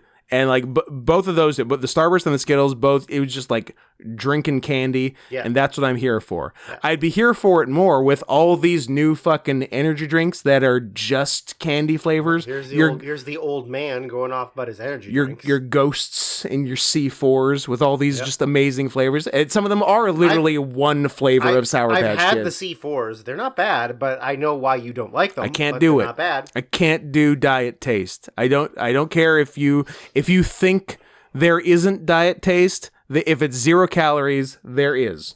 It's diet taste, and I hate it. And the thing is, the first sip, it starts fine. It's like it's the flavor, and then that fucking aftertaste. It's the swallow. That's the swallow. It's the swallow that gets you. Always the swallow that gets you. Am I going to write that down as the description for the podcast? It's the swallow that gets ya. Yeah. So I can't do it. I wish I could. I wish I could have these creamsicle, red Sour Patch, pink Starburst flavored energy drinks. Hey, guy, you know what I like? Candy and energy drinks. You know what would be cool if you put them together and it didn't taste like shit to me. Well, you're so close. Let's make our own. Let's make our own. Let's just get the 0 sugar ones with the flavor we like, and then put real sugar in them. Will that work? Yeah, that's definitely not going to taste worse than those. Yeah, is that did I crack the code? And I thought I liked every version of voodoo, but either I never came across or purposely avoided the first year of voodoo, 2019, which was candy corn flavored. I had it. I did not have it. Really? Yeah, it was okay. Okay. Do you like candy corn? I don't hate it, but it seems like a weird dew flavor, and I definitely don't remember having it. It is, but it's very much a Halloween flavor. So. Certainly. I mean, it's on brand. It's just weird. But what is... See, it might be Mountain Dew Wikipedia deep dive time, guys. Baja deep dive. Speaking of which, what is Baja Deep Dive? Baja Deep Dive is a Mountain Dew flavor exclusively given out to the winners of the Lost Treasures of Baja Island sweepstakes, where 18,000 six-packs were given out as the grand prize of the promotion. What does it taste like? Speculation. Since Baja Deep Dive was a mystery flavor, speculation quickly arose once images had started to be found. I guess that's grammatically correct. It just sounded clunky. A decent amount of people had speculated it to be Pitch Black. Oh, but Pitch Black was already a thing. They just put out a new thing, like a repackaged thing, due to its logo appearing on Deep Dive's can design. After cases began to roll out to winners, a large amount of people who have tasted speculate to be a mixture of Pitch Black and Baja Blast. That is not that exciting to me. We can get one can for $40 Canadian. It's not bad. We can get, now hear me out on this. I'm hearing you. Mountain Dew Baja Blast Deep Dive Rare Contest Exclusive Opened Can. So just the can. Okay. $26. Interesting. So maybe we could still smell it? You can smell it. Okay. What do we think about Mountain Dew Riddler's Brew? We can also get one can for $24 Canadian. Oh, beautiful. Riddler's Brew, a co-promotion with 2021's The Batman. Shipping is $43. Oh, good. Perfect. That makes it all worthwhile. Anyways, Riddler's Brew. Riddler's Brew. It is a deep blue color. An interesting thing to be putting in your body. Oh, it never happened. Riddler's Brew is a canceled Mountain Dew flavor. Oh. It was originally slated to release... Okay, this one is... The Dark Knight Rises, but then Keith Urban killed himself and... You are all over the place. His name is James Holmes. Put some fucking respect on his name, and he didn't kill himself. He killed a bunch of other people. Right. Or are we talking about someone else? Yeah. We're talking about the Aurora shooter? Yeah. Okay. James Holmes. Keith David. David Keith. David Keith. The white one. That's the one. Okay. This one grammatically is on them, not me.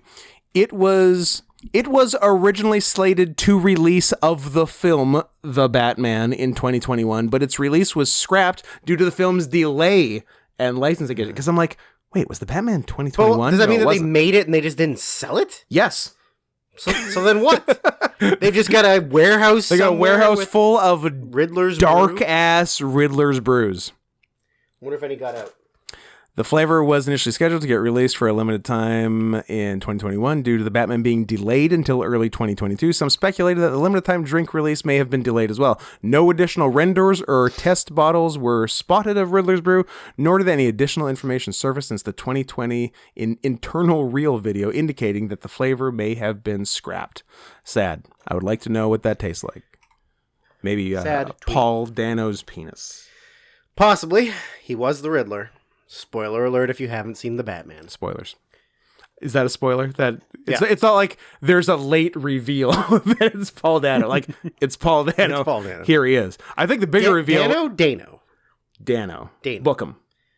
Dano. Yeah, book him Dano. Is that the end of the food court?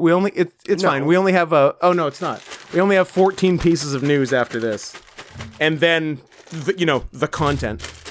These are Doritos Tangy Tamarino exclamation Ooh, point. I like the exclamation mark. This is also an Eve jam, I believe. Thank you, Eve. Oh, good thing we're eating them now. They expire in 5 days. Oh, better late than never. Here we go. So many noises. Yeah, people like the noises. Is that true? People love noises. They tell me all the time. The more noises, love the noises. A lot of people are telling me I make some of the best noises. Ron the Sanctimonious makes the worst noises. Everyone says he's totally gay. These are dark.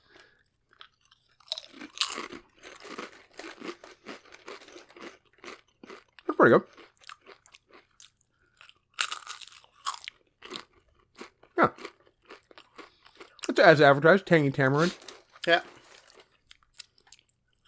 Yeah, nothing wrong with those. I'll have a couple more. Yep, tangy, good taste, not overpowering. Tamarind's an underrated fruit. Mm-hmm. White people don't use it, but it's pretty good. South Americans and Filipinos, that's it. Love them.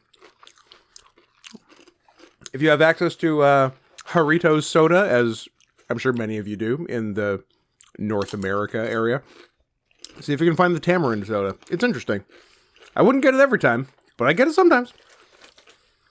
It's the brown one. I can never get it because you don't like drinking brown? I love the other ones too much. And they got a lot of good flavor. Lime. I love a grapefruit. Pineapple. A lot of hits. A lot of hits, Doritos. Uh-oh. I'm good. Minor choke. On mic nose blow. All too louder to cover it up. Perfect. Enma, you know what to do. Jesus. So we're a tight hour 13 into it, and so far we've asked for money and eaten. That's where we're at. So I'd say, what better time than now for the news? Your thoughts? Oh, are you into this? Or do you have? Or are you the dissenting opinion in the Supreme Court? I'm going to be one of the people that votes against getting rid of slavery.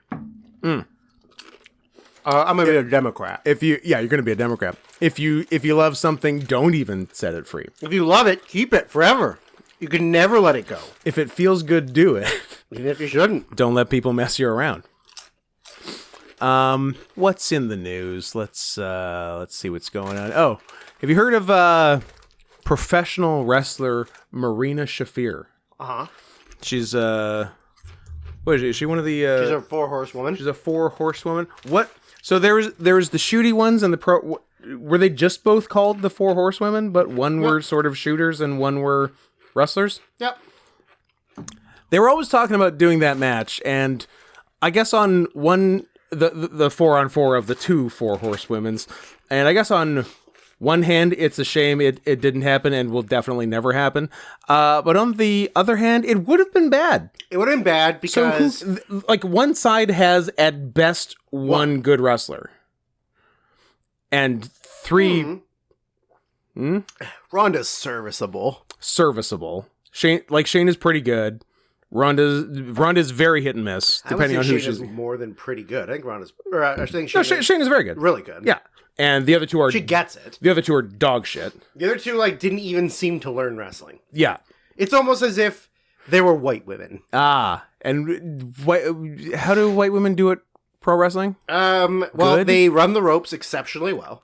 They take the right number of steps from side to side, which, by the way, is supposed to be 3. Ladies, are you are you fucking listening to me right now? 3, but with no 1 in front of it. You're supposed to get across the ring in 3 big steps, not 17. 17 okay? little kicky kicks. Little tippy taps. Okay? Fucking get it together. Fucking women. So, hate them. The reason the 4-on-4 pro wrestlers versus MMA people turned wrestlers 4 horsewomen is because the professional wrestling women hated each other and couldn't get along because anymore. The professional wrestling women were horrible bitches who hated each other. But also because, one of the MMA women basically just got washed out of wrestling because she was so bad. Jessamine Duke is done, Yeah, right? she was bad and she just kind of became a streamer. Yeah. And Marina Shafir was released from WWE and showed up in the competition AEW, where she aligned with noted widow Vicky Guerrero, who introduced her on AEW Dark Elevation. The number 4 show? The number 3 show, but... No, Dark is above it. I thought Elevation was bigger than Dark, because it has Elevation in the name. I don't know. I've never watched either. How high are we talking? But both are on YouTube and not on television. How high are we talking? Can you take me higher? What's the elevation? 26,500 feet. Okay, it's number 3. I'm going to look up the height of Everest now and see how close I was. Height of Everest. I don't care about meters. You know I'm an Imperial man. That's because you're not binging it. Unofficial sponsor. Bing would have told me feet. Bing would have told me 29,000 feet. I was 2,500 off. Not even close. Embarrassing. I shouldn't be allowed to podcast. But yeah, so here is Marina Shafir's first promo in All Elite Wrestling. So I'm going to switch my mic to omnidirectional, so it picks up my computer speakers behind it, and we'll see what happens. I'll tilt my screen a bit so you can see it, and we'll all have a good time. My client, Marina Shafir, has... Okay. I don't think Marina Shafir is Latino. No, she's mixture of something and Yeah, so I don't know if Middle East. Vicky, I don't need to. I don't know if we need to be calling her Marina Shafir. Probably not. This is just for you. She's wearing a silly hat. We're gonna speak here. The problem. She's a problem. Her nickname is The Problem. Really? That's important. Albany. That's where we are. Okay. I feel like the announcers don't have supreme confidence in her already. Albany. That's where we are. that is in fact where we are. Name is Marina Shafir, daughter of Disabella Shafir and Benjamin Shafir. And Was that first one Disabella? Yeah. What's your problem? I don't think you could just put, add a letter to existing names and make new names. That's like you being Droof. Droof. Disabella. Come on. Blandrew. Blandrew. Blot. And you welcomed us with open arms in '93 when we immigrated here from Moldova. There you go. Boo. She's Moldovan. She's a Moldovan. Yeah. That's ex-Yugoslav? Yeah.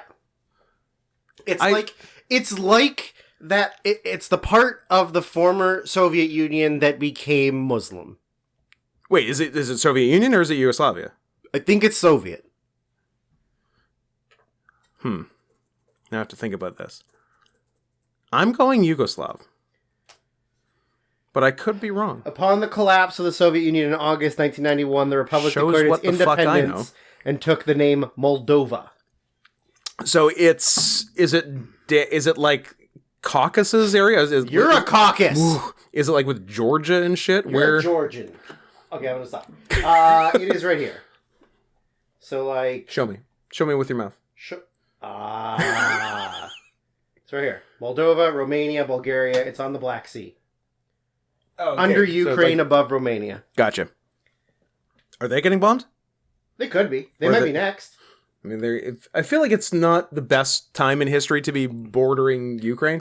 Yeah, but I also feel like if Ukraine's having no problem with them, then like Moldova's fine. That's true. Marina, what else you got for us?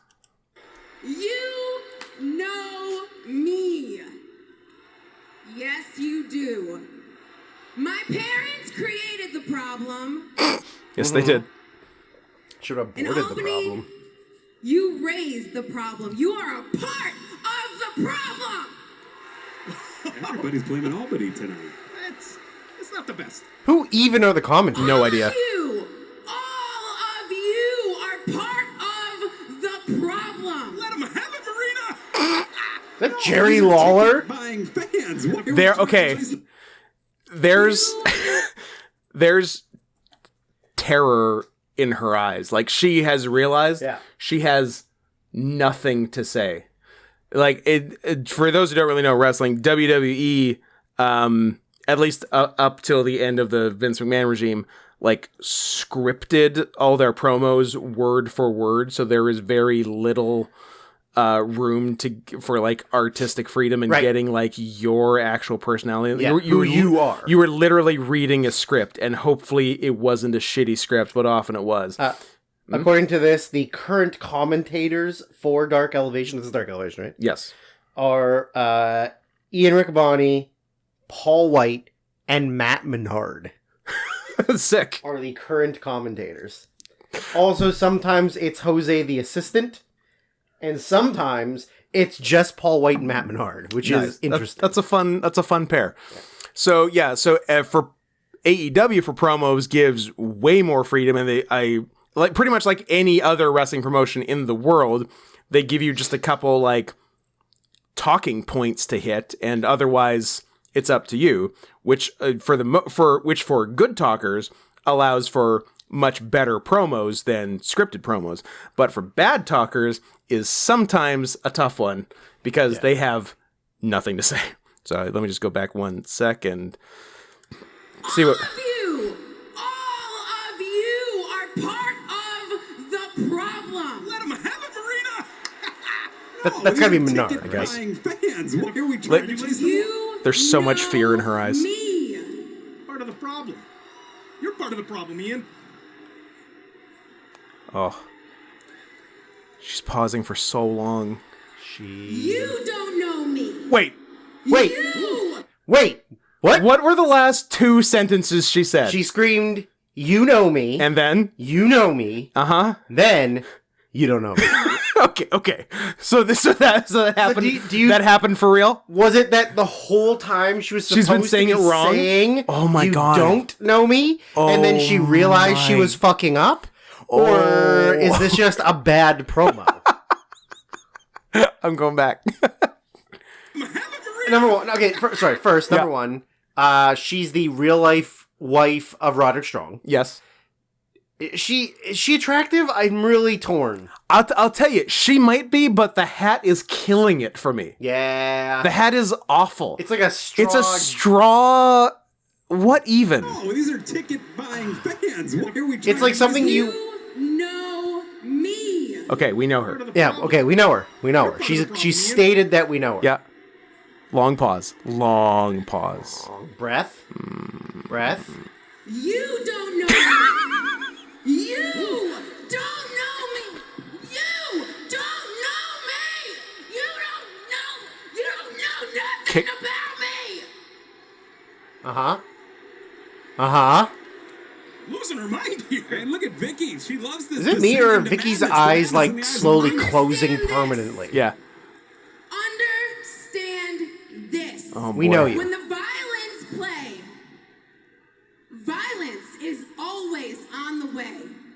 Oh boy. Is that her When catchphrase? the violins play. I think when the violins play. Oh, the violins.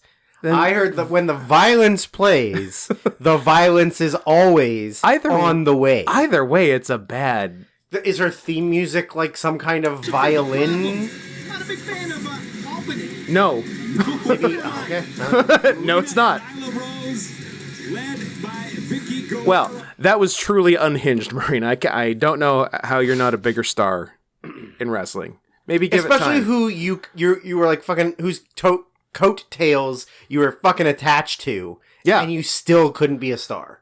That's the thing. Your best friend is Ronda Rousey. Yeah. And you couldn't make it. the biggest female name in the history of mixed martial arts. You realize that Brutus the Barber Beefcake made it. And Just because he was friends with Hulk and Hogan. you can't. Yeah. Well, friends and sometimes Just because he sodomy. had sex with Hulk Hogan. You couldn't have a little bit of sex with Ronda Rousey and just not be terrible. That's all you had to do to have a wildly successful career. But here we find ourselves. And you know what? At the end of the day, I guess I don't know her. You don't? No. And that was the news. Okay, I don't want to make this sound better. I feel like she was saying the audience, people in Albany know her, but the people at home don't know her. No. You are giving so much more credit than is deserved. I'm going to look up if she got leaked nudes. That is the correct way to handle this. Would you like any more Voodoo 2022? I will take some more. No, I got Gatorade. I'm okay. Okay. You can finish her. I got one in the fridge at home. Nice. Marina Shafir nude. Safe search. Off! Uh-oh. There is a WrestleFap on Reddit dedicated to her. WrestleFab. Yes, show post. I would like to see the post. Show feet. I would like to open it in the app, please. I would like to see the NSFW content, please. Okay, first of all, I guarantee you that none of this is NSFW.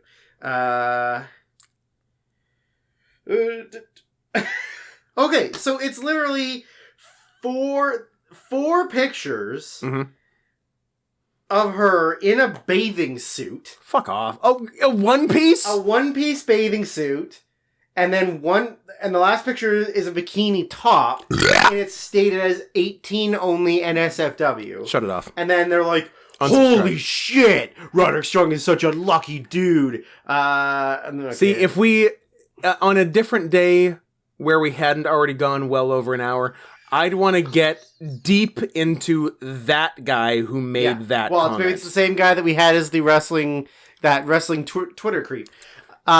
Here's a guy proving why she's easily the hottest horsewoman. Oh, what a high fucking bar! What competition? I can't Jeez. remember what Jessamine Duke looks A like. man. Okay, so Now ask me what Jayna Baszler is like. A man. Ronda Rousey. A man. They all look like so men. the bar was look like a biological look like woman. a biological. And speaking of biological woman, future Senator Herschel Walker's in the news. Now that's a fucking segue. Herschel Walker is up with a new runoff ad about transgender athletes featuring a swimmer who tied with Leah Thomas. My senior year, I was forced to compete against a biological male, Riley Gaines says in the ad for Walker's Senate campaign. Let's watch. Riley Gaines, a 12-time NCAA All-American. And I'm Herschel Walker. And I'm Herschel For a Walker. decade, I won Is everyone okay? Like, I feel like Herschel Walker is not the bad guy. I feel like we are the bad guys for allowing it. Well- like, Herschel Walker is mentally retarded. Yes. He is actively a retard. He can't consent. Anyone cannot. who has had sex with Herschel Walker since 1996, Which is a lot of ladies that he then denied being the father of their parent, of their he child. definitely and didn't pay for an abortion. And also never paid for an abortion. Yeah, that much we know. So hard. 4 a.m. practices to be the best. But my senior year, I was forced to compete against a biological male. That's unfair and wrong. A man won a swimming title that belonged to a woman, and Senator Warnock voted to let it happen. Warnock, you Afraid to bitch. stand up for female athletes. Herschel Walker stands up for what's right. I'm Herschel Walker, and I'm proud to prove. He can't say his last name. I told you that he can't say his last name. You are 100% He's correct. so retarded, he can't say his last name. This is, like, for so many reasons, disgusting. and not for why you think. Maybe also for why you think. Probably for why you think. But also, like, it's politically disgusting that, like, this is, like, acting like this is fucking important. Yeah. It's girls swimming that a guy was smart enough to change genders and kick all their asses at. Yep. They're just mad that he found a way to fuck the system. Yeah. And who cares? There are cares? more pressing political issues than genius swimmer Leah Thomas, who has cracked the code to gold medals. They're like, but it's such a fucking bummer that, like, this is how you get votes from equally mentally retarded Republicans. That there are retards that are like, going to vote for a retard. like, that's what you care about is, like, a trans won the girls swimming, and girls swim meet. Yeah, and this guy, our new hero, is going to stop it. Yeah. He's not going to, like, do anything about inflation or a second real thing. Yeah. Like, there's no actual political campaign. No, there is no platform. There's no platform. The platform is anti-trans, anti-gay, and somehow anti-abortion. Anti-abortion, and somehow racist, even though he's black. Yeah. And that's it. But is a black man hard really black? Let's ask the Green Mile. That is true. John Coffey was a real. Would you like to? And he wasn't. Would you like to ask that last question with sharper enunciation? He wasn't. Is there? No, no, I do not. I mean, it's a fair philosophical question. Or like that monster tard in the Green Mile. Oh, monster tard. Well, I'm sorry. When did that become politically incorrect? I was just Drew's quoting something, by the way. I was just looking up the video of when Herschel Walker had his first MMA fight. Yeah, is that what made him retarded? Where he fought like a completely untrained fat man. Yes, and beat him up, and then acted like he had just won the goddamn Super Bowl. Yes, that was very fun. Yeah. Like, all right, you're like, that's when we liked Herschel. Regardless of being mentally handicapped, you are like a top level professional athlete. Like when you played football, you were one of the best players in the world, and you're gonna beat up on a guy who's not even really trained and celebrate like you just won the championship. Well, more Herschel in the news. Herschel Walker says in rambling speech he wants to be, quote, werewolf, not vampire. In a campaign speech on Wednesday, the Republican candidate for U.S. Senate in Georgia, Herschel Walker, told supporters, "I don't want to be a vampire anymore. I want to be a werewolf." The remark was the latest controversial, well, not really controversial, well, or outright bizarre intervention from the former football star, who, like other candidates endorsed by Donald Trump, struggled to overcome his Democratic opponent in the midterm elections. Raphael Warnock, the incumbent Georgia senator, outpolled Walker last week, but did not pass 50% of the vote, meaning that runoff, blah, blah, blah. Give me the fucking werewolf way. Choosing to rehash the plot of a film he said he... Okay, this is wild. Choosing to rehash the plot of a film he said he recently watched late at night, whose title he remembered as Fright Night, Freak Night, or some type of night. He said in rambling remarks, "I don't know if you know, but vampires are some cool people, are they not? But let me tell you something that I found out. A werewolf can kill a vampire. Did you know that? I never knew that. So I don't want to be a vampire anymore. I want to be a a werewolf. Uh-huh. Senator Herschel Walker. Ladies and gentlemen. Sorry, future senator. If you play your cards right. I was thinking I'd seen him in a movie, which I have. Mhm. He was like a no-name guy in Necessary Roughness. But then I realized he's in 2020's One Nation Under God. A student boldly stands up for God when a presidential candidate visits his school. The exchange goes viral, challenging both to step out in faith and be the men that God has called them to be. And the cast is insane. You've got Kevin Sorbo, of course. Obviously. You've got Antonio Sabato Jr. Nice. You've got Casper Van Dien. Hey. Tell me about. You know what? Got. I feel like we're due for a Mario Van Peebles, but I'll hold my. You've got star or host of. Oh, hold on. It's Tell me, host of Family Feud, Steve Harvey. no Scott. Come on. He's a good Christian man, but he's not gonna act. The host of Game Show Network's Get a Clue, Robert Belushi. Oh, the other Belushi. The son of the good Belushi. The bad. Is he? Oh, yeah. I'm like, he's Jim's son, right? Yeah. And of course, Herschel Walker as God? Herschel Walker. Oh, of course. That's pretty ridiculous. And the poster is very, very funny. It says the subtitle says One Nation Under God. It's got Isaac Presley, Kevin Sorbo, Antonio Sabato Jr., Casper Van Dien, and Patricia DeLeon. And it says, I pledge allegiance to the flag of the United States of America and to the republic for which it stands, one nation, line across under God, indivisible with justice, liberty, and justice for all. In theaters, July 4th, 2019. Damn, I don't want to watch this. No. But if somebody gives us a bunch of money, $40 or more, yeah, that one ain't a 20. We'll do that. Let me tell you that We're not doing it for $20. That's not a 20.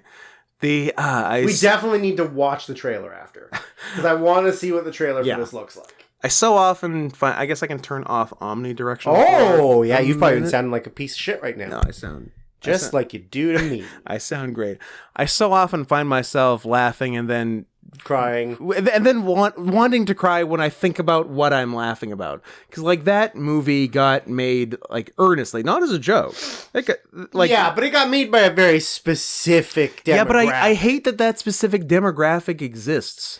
Can we fucking gas them? But it's not like... This is leftist Scoot, and he's pissed. But it's not like those movies make millions of They don't, but more than one person sees them. True. And, like, agrees with them. But how many times have you and I gone to the Walmart... How many times have you and I sex?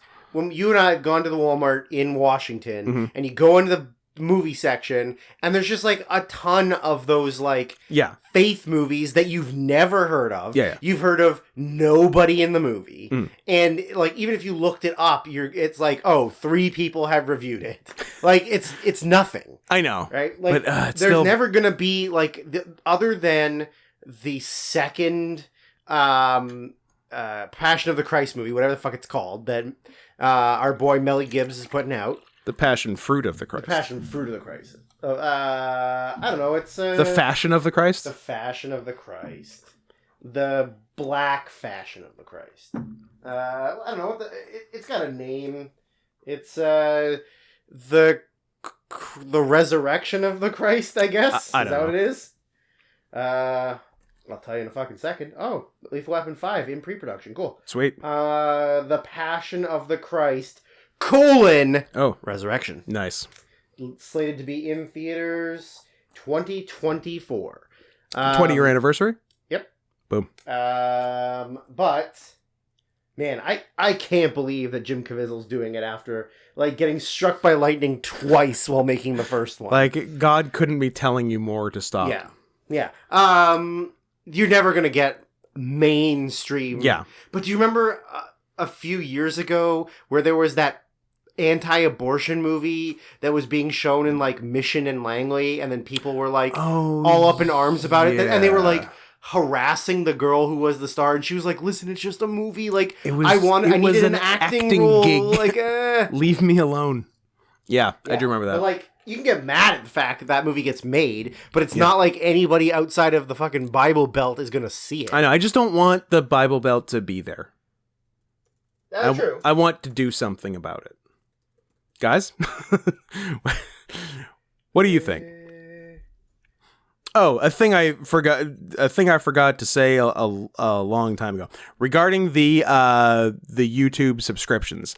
If you guys have ideas for rewards for the various tiers, let me know, because I've got a few things on there right now, but I'm perfectly happy to add more to sweeten the pot. So if you got ideas, I'm listening. Picture of my ass. Picture of Scott's ass. There you go. Picture of our asses together. Ooh, Or just pictures of Sebastian. is he looking cute right now? He's all curled up and snoring. Nice. The movie was called Unplanned. That sounds right. Yeah. And it was about a woman who worked at Planned Parenthood, but then she, like, in the middle of it, realized, what I'm doing is against God's will. Mhm. And they were going to show it at the more, conservative areas of British Columbia, and people lost their goddamn minds. Yeah, that is right. Oh, budget, $6 million. Box office, $21 million. Yuck. Highly profitable. If you want to call that, like... Hey, you want to triple your budget? No, because it's probably, like, there was at least some marketing, so it's probably... You want to double your budget? You made double, maybe. I'm sorry, have you made $10 million recently? I'm making it right now. Making it right. I mean, if someone wants to cancel the all request, we're listening. Are any of these time sensitive, or can they wait? Anything we can tease them with for next week? I guess this was actual recent news, so let's talk about do that it. for just a sec. Did you guys? Have you seen this in the news? Have you heard about this? Have you heard about the gay shooting at Club Q? Are they calling it a gay shooting? They're calling it an QQA plus LGBTQO I think VLM. I think that's just the BLM. That's just the name of Elon Musk's kid. Ah, damn it! I never get these things right. I know.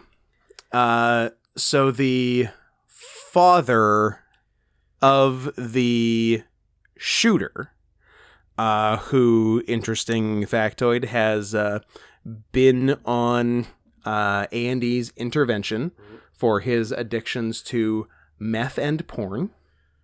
I can At the same time. I can feel one, if not both of those. Yeah, he would. Can you inject? He would inject meth into his penis and then jerk off for 10 to 12 hours. Sick. Yeah, Scott, we're watching that episode. Find it. and then he had a son, and then the son shot up a gay club, and that's where we find ourselves.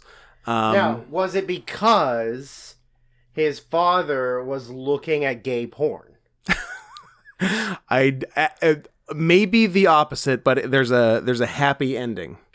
MMA fighter turned porn actor Aaron Franklin Black had an immediate reaction when he learned his 22-year-old son had been accused of slaughtering 5 people and injuring 18 others. This might be old. I think we're 6 dead, 17 injured now. I think one died.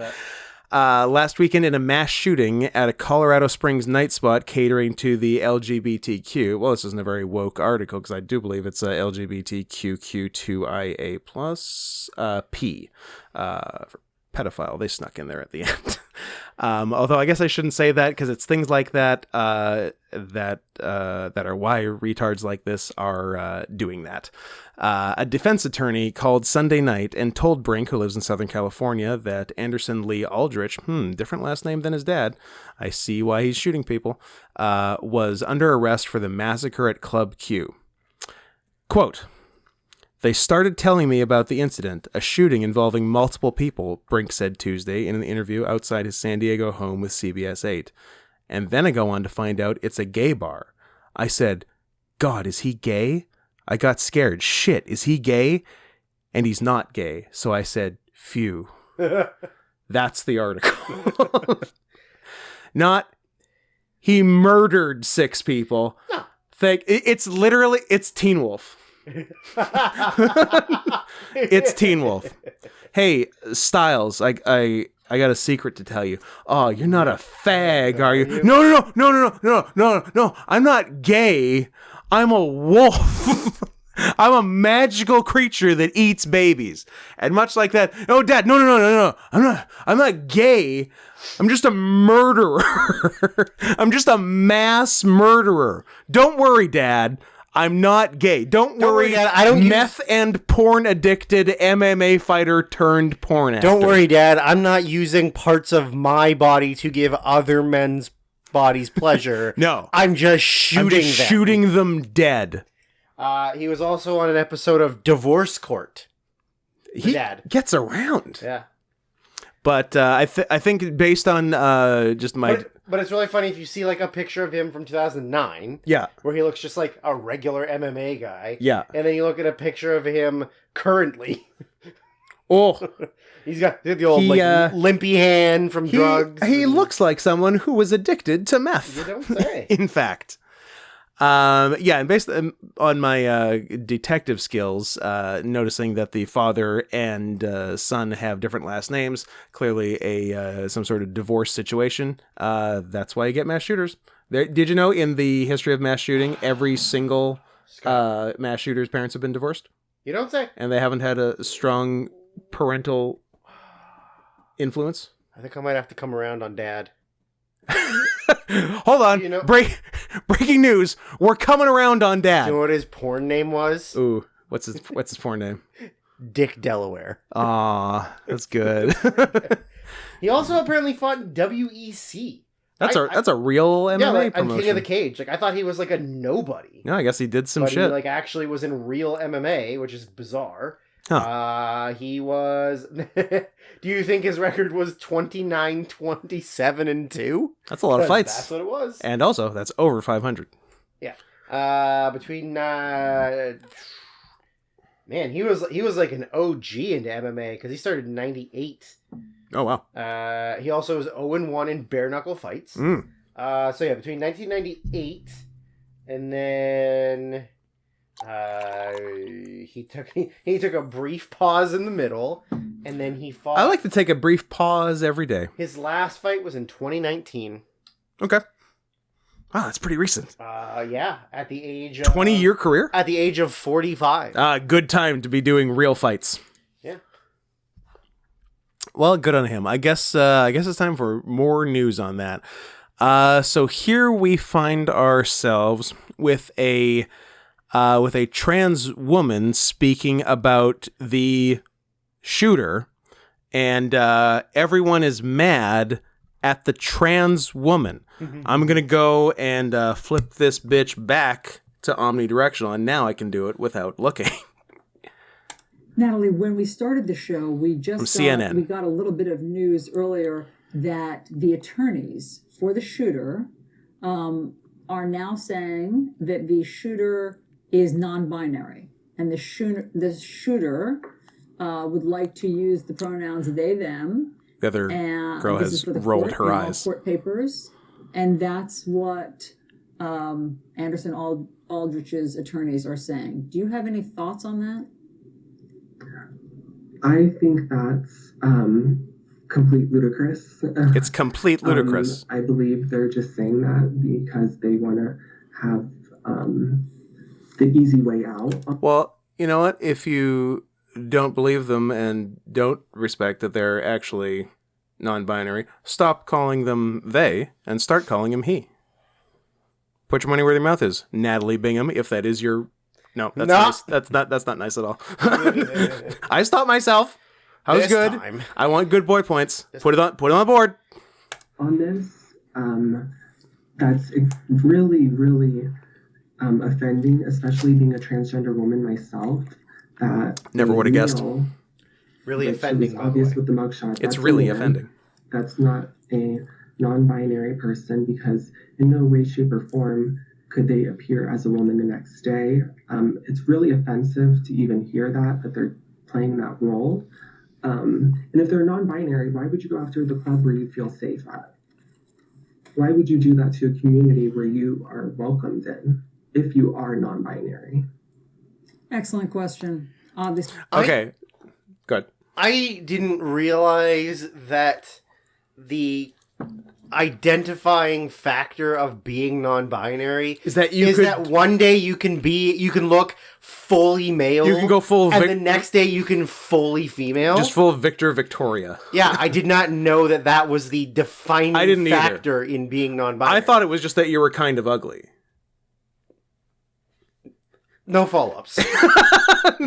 And like I think I thought non-binary honestly was like you don't identify as one or the other, so you can just be you can amorphous, nail like long female nails and makeup, but you can still have a beard and you can wear whatever clothes you want. Like that, there's no defining factor to what you are. It's the sex-wise. It's the gender identification version of bisexuality, aka being greedy. I'm everything. I'm everything all at once, everywhere, all the time. That's what that movie was about. Yeah. So everyone's mad at this trans woman for saying she can look at the shooter and see that he's clearly... That's clearly a man. Clearly not non-binary, and it's just some bullshit he's pulling for the trial, Ezra Miller style. And which, by the way, totally, completely 100% right. And guess what? She's right. He's not non-binary. He's using that as a way to get empathy. He's a fucking loser neckbeard who went and shot up a gay club because he and probably his dad watched too much Fox News or One America. Does he think he's a One America man? He could be a One America man. I mean, he could be, but like honestly, Tucker's enough. Tucker will make Tucker will make you kill. Yeah, has before and will again. Tucky. Old Tucky. So stop getting mad at the trans girl for being transphobic. She's not. The shooter's not non-binary. He's just fucking around. He's doing a Kevin Spacey, I'm gay. He's doing an Ezra Miller, I'm they, them. It's all bullshit, although Kevin Spacey is gay, but it was just weird he used that as an excuse for molesting. For molesting men. Ezra Miller, I don't think is they, them. I think that was just to throw us off the scent that he's one of the greatest monsters of this century. And I don't think the Colorado Springs shooter is non-binary. You know why? Because I like this lovely trans girl, Natalie with 2 E's, not a fan, looked at him and saw what he looked like. The end. Would you like to watch some of the dad's porn? Because I've got it loaded up on the computer. There's no, you can't because you got to log in. I can't believe you didn't already have an account. But like, oh no, I got it. We're all good. We're watching some Dick Delaware. There's no way that like his Pornhub views. Mm-hmm. Oh, sorry, he's gotta be crushing it. I'm currently on X videos. There's no way that like people aren't just like number one flocking. Yeah, there he is. There's our guy. What's up, Dick? There's a butt. There's some bats. That girl is a porn star. That's the kind of girl that does stepdaddy porn. Yes, that is a girl who does porn. This is a cool. That's a sad butt. Well, now you've seen Dad's dick. So... He's a member. You know what? He's a member of the Thick Hog community. He is a member, but I feel like you're gonna have a hard time finding anyone doing adult videos that isn't part of the Thick Hog community. They don't let thin hogs into porn. They do for the other and less cool SPH, small penis humiliation. But I think that's the only place where that comes up. Probably. Yeah.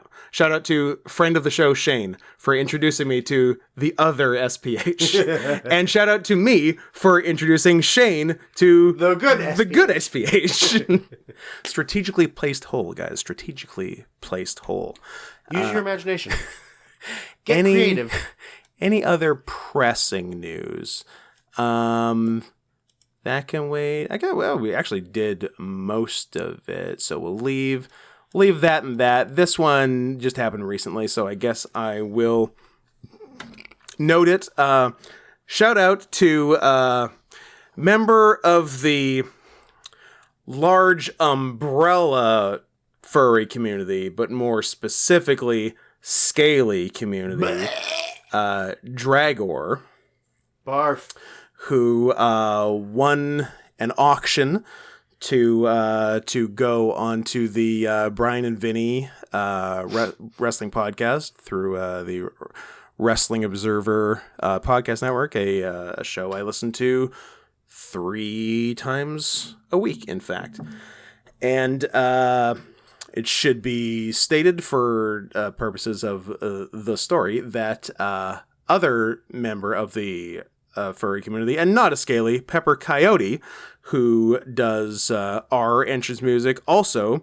That's your entrance music. Sure, we both use it though. Yeah, I don't like it. I know. I don't know. Like we could.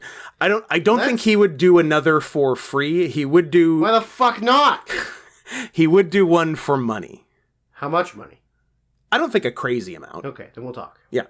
On air right now, so everyone can hear. Oh, okay. No. Into a major business discussion. Your business.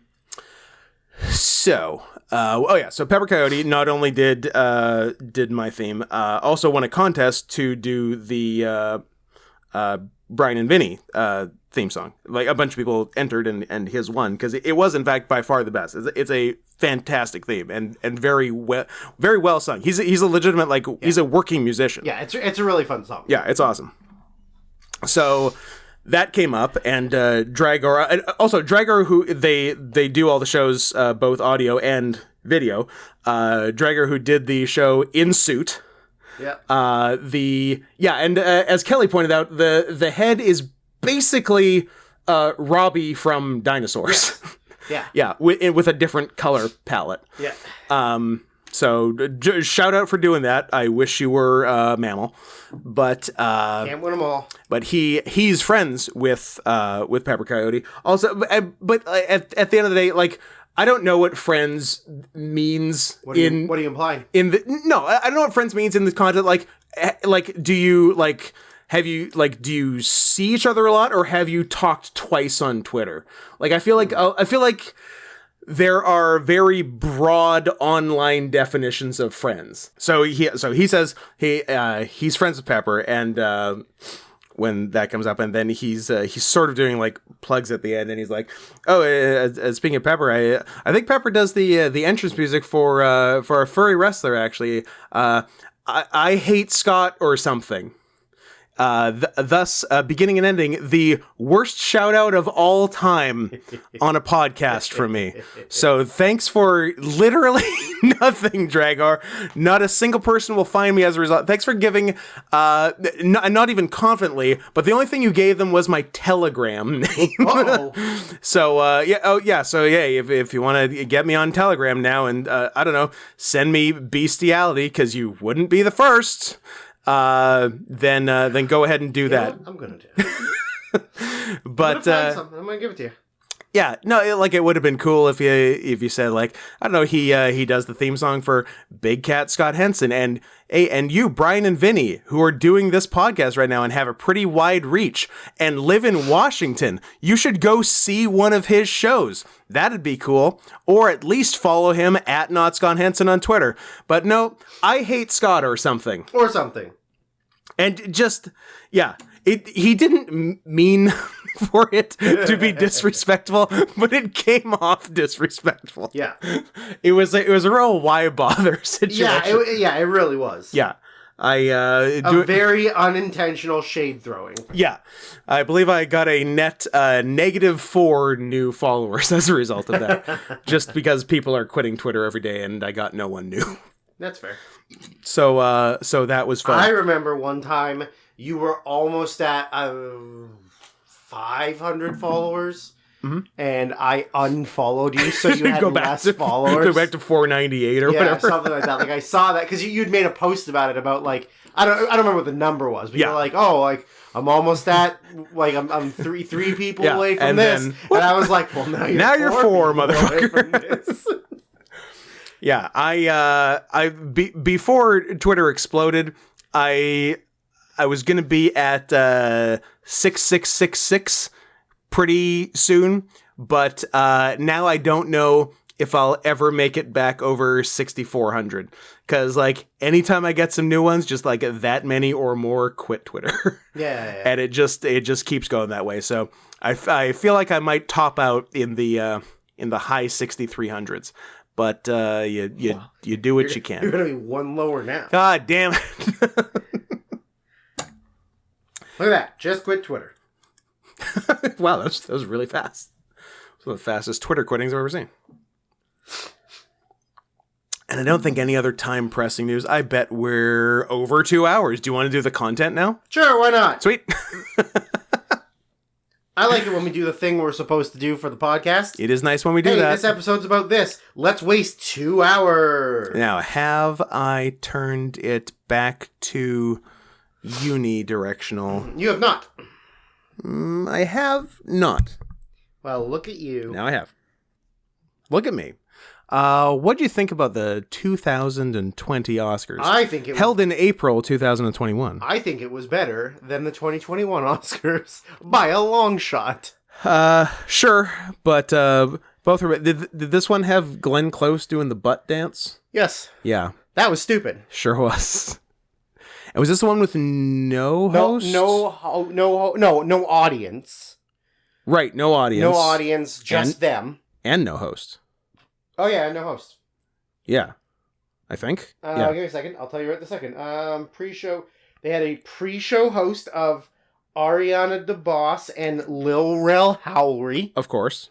And no actual host. Yeah, and then the next year they had the 3 most famous women in the world. Yeah, at that time.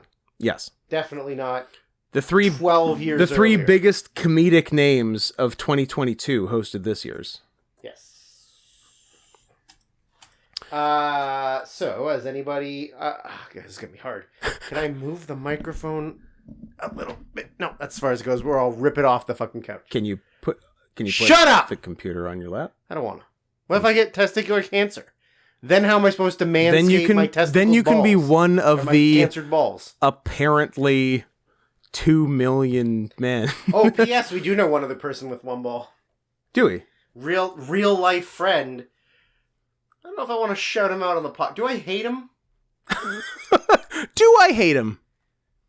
Let's refer to him by his professional wrestling name. Okay. No, because people might know him. You know what?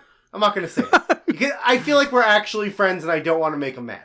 But we know one actual person. I mean, couldn't you have just said real life friend and here he is and he has one? Would he get mad for you publicizing he has one? I don't know. Huh. Well, I'm excited. I don't know how well known it is to the universe. Oh, okay. Well, I'm excited to find out. Look at that. Now I'm holding the laptop on my balls. I'm getting cancer. Can you feel for it? you. Guys, send a little bit of money for just cancer treatments. You know what'll help with my cancer treatments? If you use Bitcoin to buy me a PS5. Yes. Or 2. Yeah, you don't need to stop at one. No, I was going to say buy me a PS2.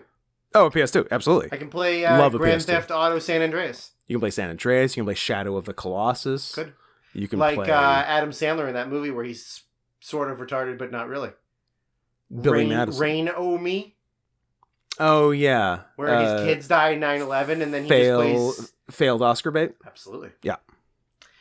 So if you're newer to the podcast, go back and listen to every single fucking episode. What are you doing?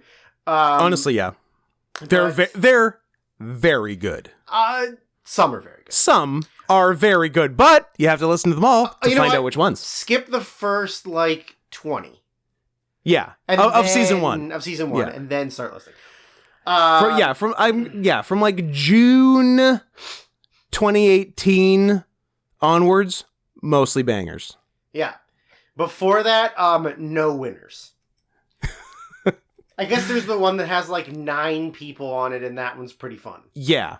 Because you can drown out the person who's trying to ruin the fun. Yeah. The more people you add who aren't certain people, the better it is. Yes. And then at the afterwards, you figure out it's easier to subtract than add. Yes. So the way that we were doing the sort of rebooking or reimagining or correcting, fixing the Oscars. Fix it.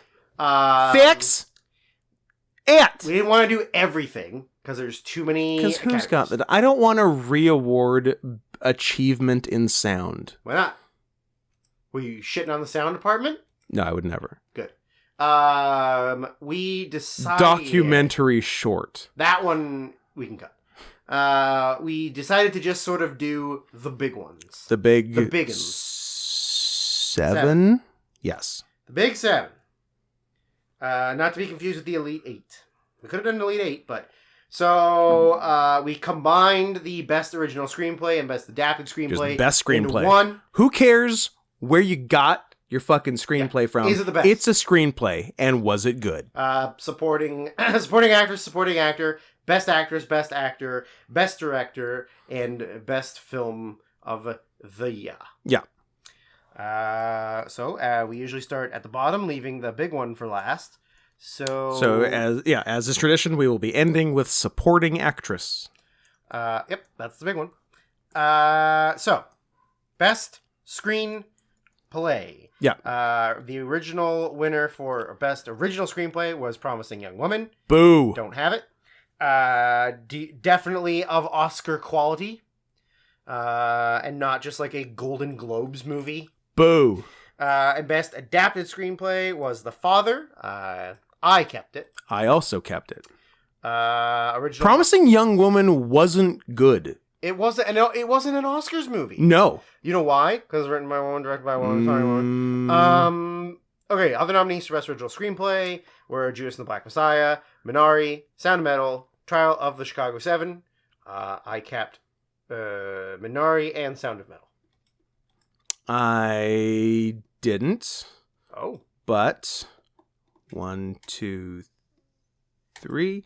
Are you panic doing it on air? Shh. Doesn't surprise me. But... It would appear I am missing a nominee. So I could I'd be happy to add one of those. Sound of Metal. That was easy. Best adapted screenplay was Borat subsequent movie film, Nomadland, One Night in Miami, ... and The White Tiger, which is bullshit. Which contains, by my count, 0 white tigers. Or even regular tigers. The right tigers. Even this is non-retarded the one tiger. And only time that white isn't right. Yeah. I mean, there's a first time for everything. Yeah. And we found it. I kept Borat subsequent movie film. Yes, I did too, because if it hadn't been nominated, I would have assumed it couldn't have been nominated because it's a lot of improv. Yeah. But the fact it can be nominated, yeah, then it's in there. Absolutely. I think it's in there for me still because it is very hard to go off of what you did the first time and not just be doing the same thing. And not everyone is going to be able to get Rudy Giuliani, America's mayor, to unzip his pants for a minor on camera. Correct. Not everyone can do that. And of course, in a sequel. And of course, that led to him going to prison. And he's not, he wasn't most recently... the president's lawyer. Or even since then, most recently revealed as a singer on The Masked Singer. Oh, that's right. Who sort of got booed when he got revealed. Yeah, did Ken Jeong walk off? Yeah, I don't remember, but yeah, sure. Something like Ken that? Jeong sounds like... Well, it's definitely not... it's not Jenny McCarthy. So... she was probably pretty excited. I kept The Father, Minari, Sound of Metal, Borat... I did The Father, Borat, Sound of Metal, Trial of the Chicago 7, because if Aaron Sorkin can get in there, I'm getting in there. That fucker can do 2 things, cocaine and write. And another round. I added another round. Hey, look at us. I did not care for the Trial of the Chicago 7 at all. Even a little bit. I was gonna say it's the only nom I have for it, but there... Coward. is one other. Howard. I also gave it Best Picture. I didn't like it that much, but I gave it Best Picture. That's reasonable. I like my winner for Best Picture. Spoiler. Is my favorite movie of the year. Okay. Spoiler. What did you give for Best Screenplay? I'm leaning towards The Father. Oh my god, you haven't even picked one? I mean, I have, but I could be convinced otherwise. I'm very malleable. I'm like a soft metal. Or a soft penis. I'm like a soft penis. You could do whatever you want with I went with another round. I'll allow it. Yeah. You know what? I'm comfortable with The Father. Okay. It stays. Fair. I'm also comfortable with another round. It's really good. And it has a handsome man in it. It does. Mad about Mads. Final statement? Final statement, The Father. Okay. Final statement for you, another round. Another round. Best supporting actrice. The winner was Yoon Yoo Jung, the grandmother from Minari. I was just going to be racist for no reason. You mean no reason? I mean, look. There's always a reason. There's always a reason, but I would have preferred there needs to be context for it to be funny. I was just going to yell racist things. Yeah, Yoon Yoo Jung. She was great. Move on. Yeah. I kept her. Maria Bakalova for Borat, subsequent movie film. Kept her. Glenn Close, Hillbilly Elegy. Nope. Nobody saw it. Olivia Colman, The Father. I kept her. Amanda Seyfried, Mank. I didn't keep her. Didn't care for the movie, so. Nope. Fincher's worst? By far. Did he do Alien 3? Yeah. This is worse than Alien 3. I don't know about that. I don't care. Alien 3 is not very good. This is way worse than Alien 3. We both have those three. We're matching on 3 and 2 yet to be named. I added Olivia Cook for Sound of Metal. I added Olivia Williams for The Father. I considered Olivia Cook. Here was my thought process. I can only have one Olivia. But I could have had 3. I have 2. Oh yeah.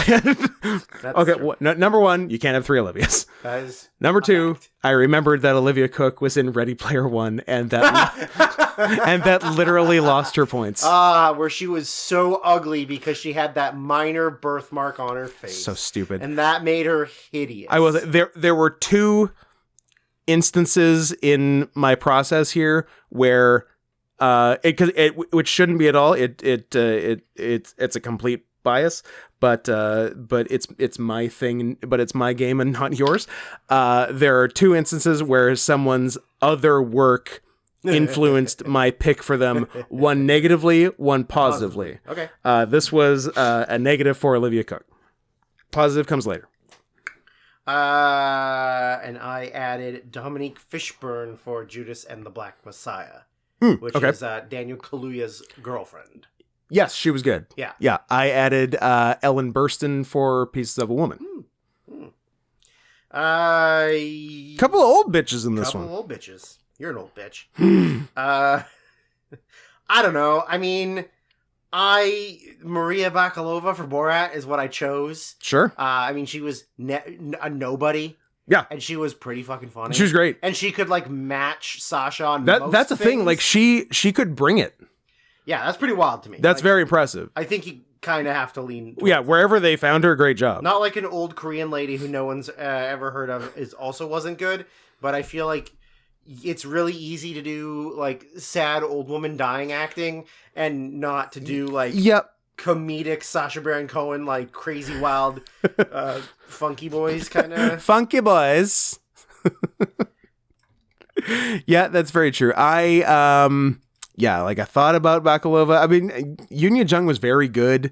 Yep. I always find it tough to vote against Olivia Colman, though.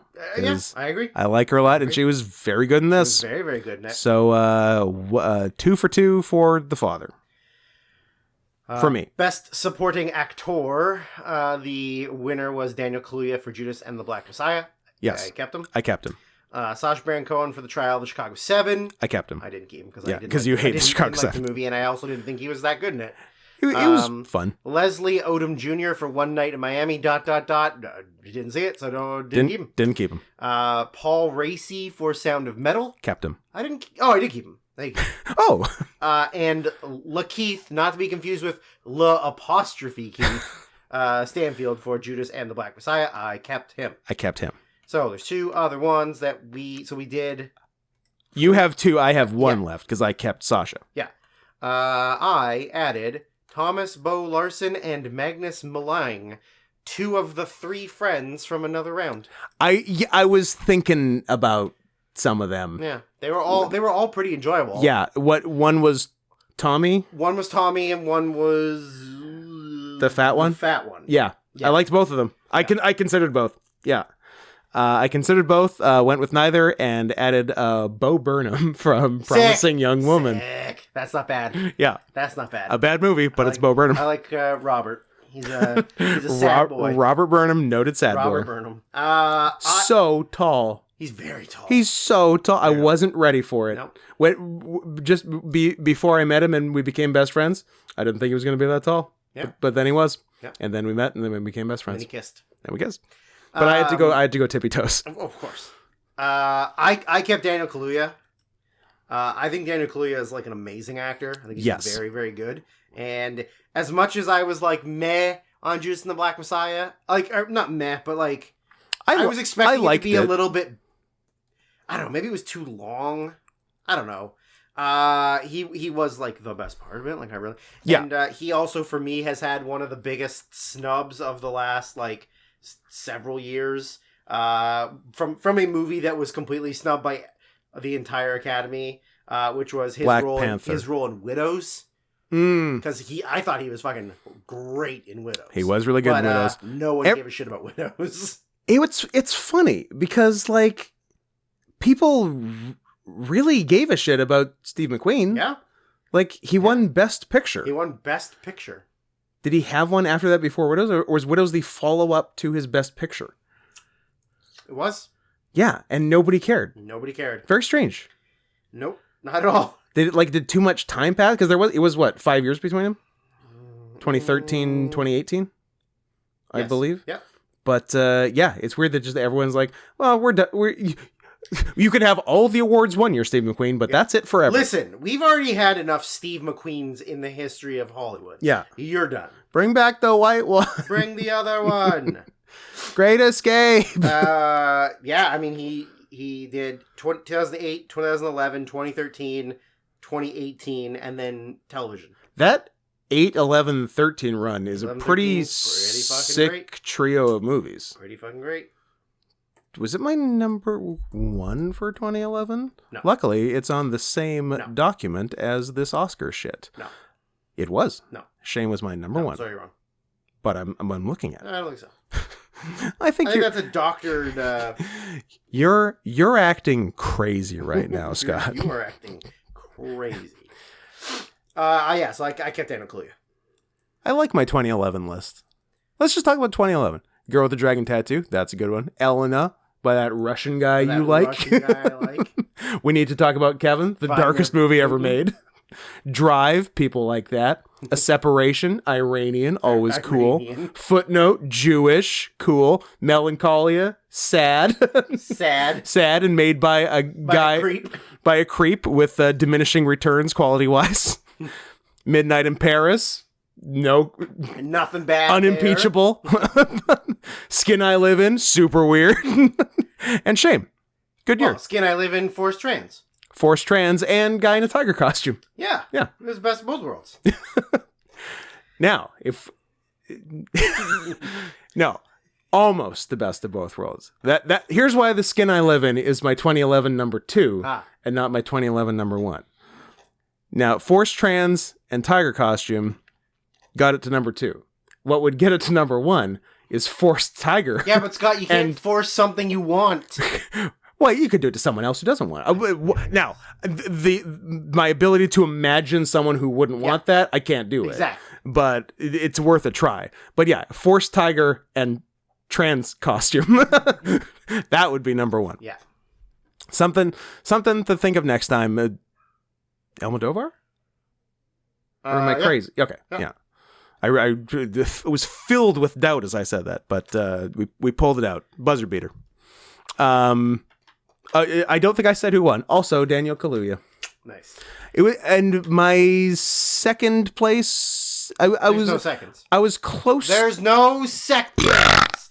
They don't Anger give belch. honorary Oscars to second place. I was close on Paul Raci. I liked him. Fine. Okay, Paul Raci can win your Golden Globe. Yeah, you know what? It's done. Yeah. Consider it done, Paul. Okay, best actress in a lead role. The original winner was. We're doing actress, not supporting actor. I think we should do supporting actor. That was supporting actor, stupid. Yeah. You know what? I think we've been podcasting for too long. So supporting actress, you say? No, we did that. Best actress, you say? Yeah. Where am I right now? I don't feel good. Are you okay? I shouldn't have. Did you have too many sugary drinks? I did. I really did. Like all jittery I had too many things. I had 3 active drinks going in the car at 12:30. It is now 6:45. I had a coffee, an energy drink, and a pineapple quencher from Jollibee. Yeah. Not good. Then you had almost an entire Mountain Dew, and a little bit of another Mountain Dew. Yes. We still got lots of fruit quake if you want some. No, I think I'm okay. Yeah? I think I'm good. Your funeral. Yep, it is. Yeah, but I'm I'm a little like the bad kind of fired up. Yeah. The jittery fired up. Yeah, but I'm not nope, forgot the word.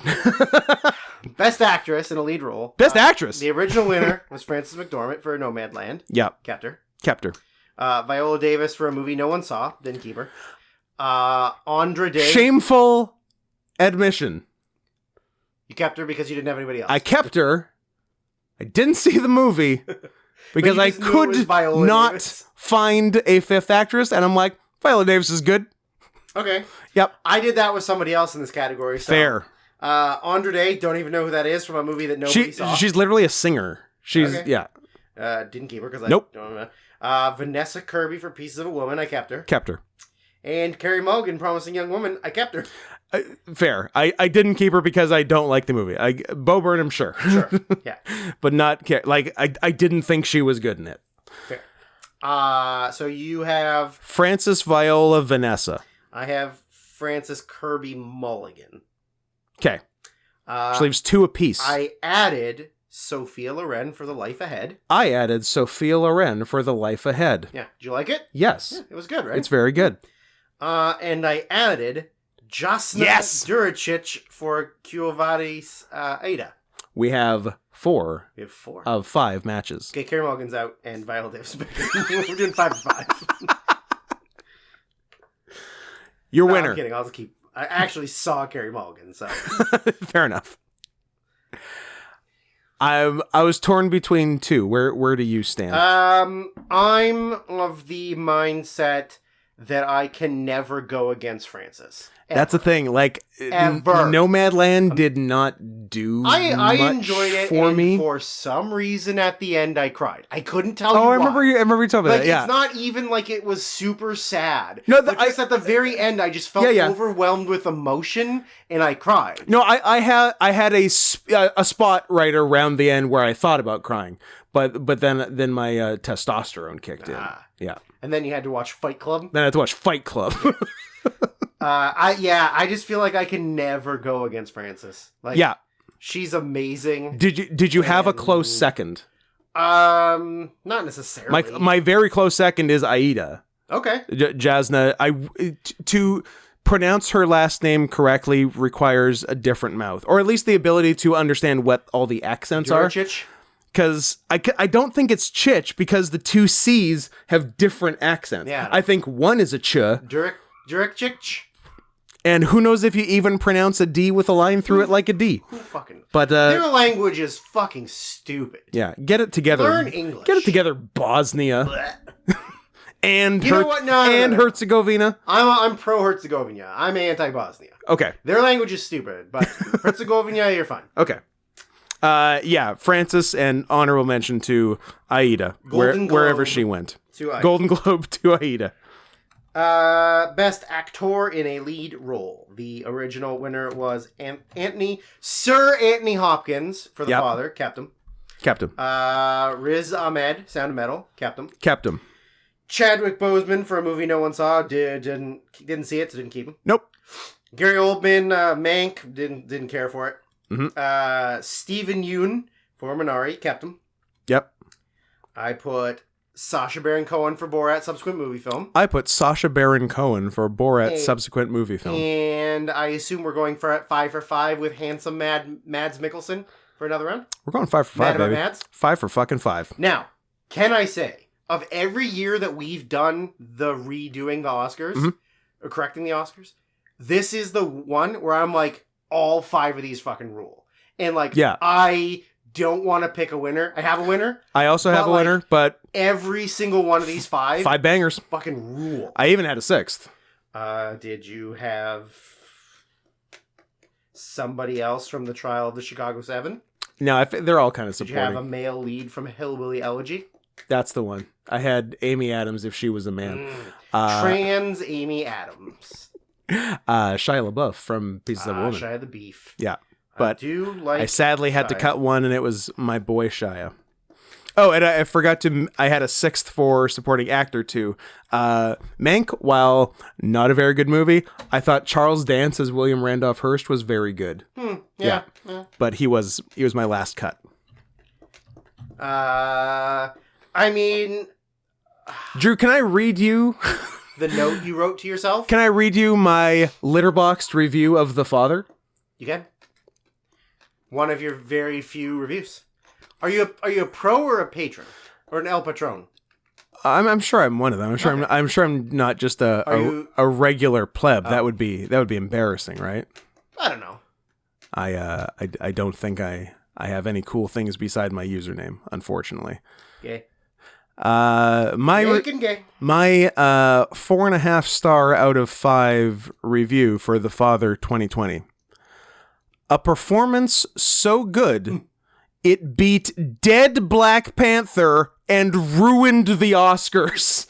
And I agree. Anthony Hopkins, best actor. Absolutely.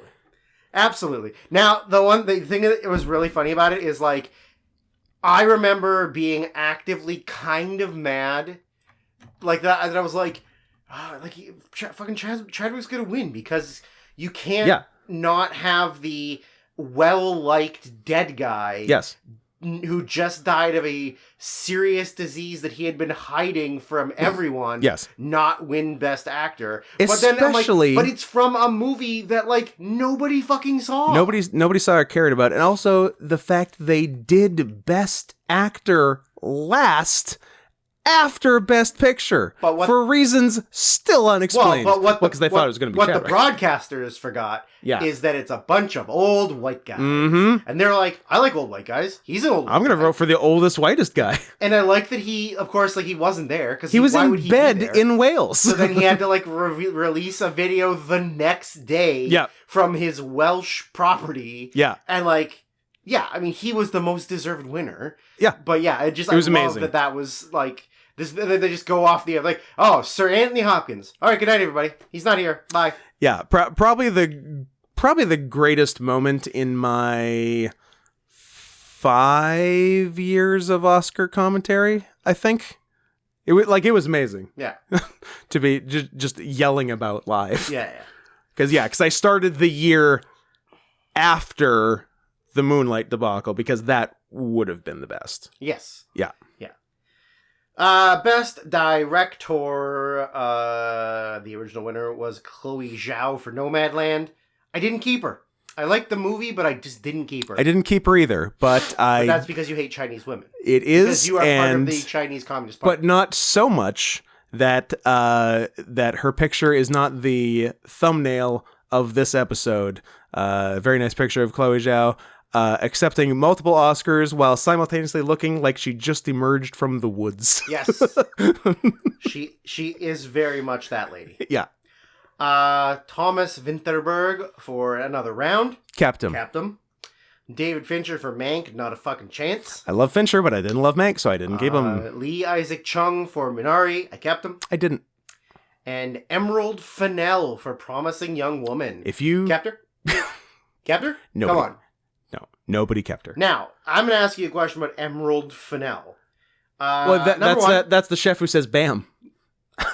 My joke's not even going to be funnier than that. No, we'll move on. We'll move on. How about Chaos Emerald Fennell and she's in Sonic? Should have stuck with Bam. Yeah. Are you actually bailing on your joke? Yeah, yours is funnier. Okay. I'm not going to try and admit that mine was going to be good after you said that. I don't know. Big snub, Florian Zeller for The Father, not getting nominated. Yes. Florian's in. I put Darius Martyr for Sound of Metal. I put Darius Martyr for Sound of Metal. And I put Jason Woliner for Borat.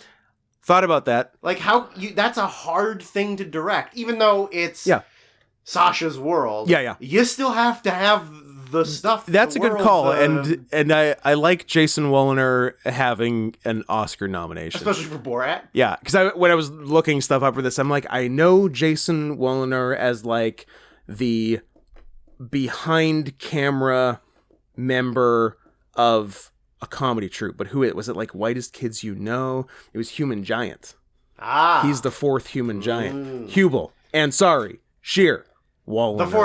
The fourth guy, Jason Woliner. Now, rank them in order of your favorite. Comedy or fuckability? Put them together. Ooh. Put it on a scale. Combo comedy fuckability. Well, if I'm to believe... I've got my number one right away. If I'm to believe articles on Jezebel.com, Aziz is going to rape me, apparently. So I guess not him. Can't rape if you want it. That's true. Or if your pussy gets wet. Hubel's definitely the handsomest. Well, Hubel's number one for me. Hubel. 100%. It's Hubel. What hunk? Hubel, Ansari, Shear, Woliner. Also, I don't know what Woliner looks like because he's the behind camera guy. So let's look him up. What if Woliner's hotter than Hubel? Is that going to throw the whole thing out of whack? I don't think so. Jason Woliner. Oh, I think he might be a nerd. He's a nerd. Yeah. Oh yeah, I've seen him before. I think he's probably done a couple on-screeny things. Yeah, there's a Human Giant picture. Look at those good boys.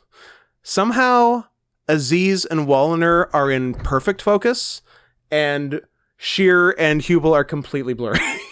Yeah, they're probably trying, though. What a crazy picture. Yeah, Hubel stays. By far the hottest. I don't even know who some of these people are. Who are these people? Yeah, so I got Vinterberg, Chung, Zeller, Martyr, and Woliner. I got Vinterberg, Martyr, Zeller, and the director who benefited from good past works in the opposite of Olivia Cook fashion. Another interesting name to pronounce, Cornel Mondruzzo, I believe, director of Pieces of a Woman. Who also directed White God. That is true. Yes. And White God is great. Yes.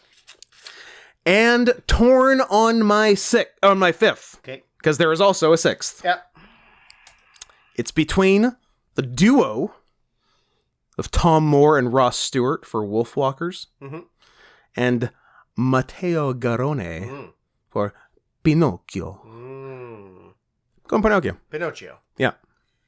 I like it was the two furry movies. Two furry movies. Yeah, it's a very interesting Pinocchio. It's the by far the furriest Pinocchio. Like almost every character in the movie is basically some weird anthro thing. It's almost as if Italians make weird movies. It is almost as if Italians make weird movies. But I feel the key flaw of the Pinocchio story from a transformation obsessed furry's point of view is that all the existing anthro shit in the world of Pinocchio completely undercuts the donkey transformation. Because there's already all these fucking animal people around. Who cares if you turn into a donkey? Seems like everyone's already done it. At this point, everyone's already a donkey. It's old hat. So yeah, in a transformation, you need it to be cast against reality and not a fantasy world, because in a fantasy world, it's already possible and seems to be happening everywhere. So it doesn't pack the same punch. Guys, get me to rate your movie. My standard base cost $175,000, and I will write you the furriest screenplay you've ever seen. Also, Manscaped, get me to write your copy. So there was the 5. Okay. I forgot. Do you have a winner? I think so, but I'm open to steal. Okay. I forgot the whole Thomas Vinterberg.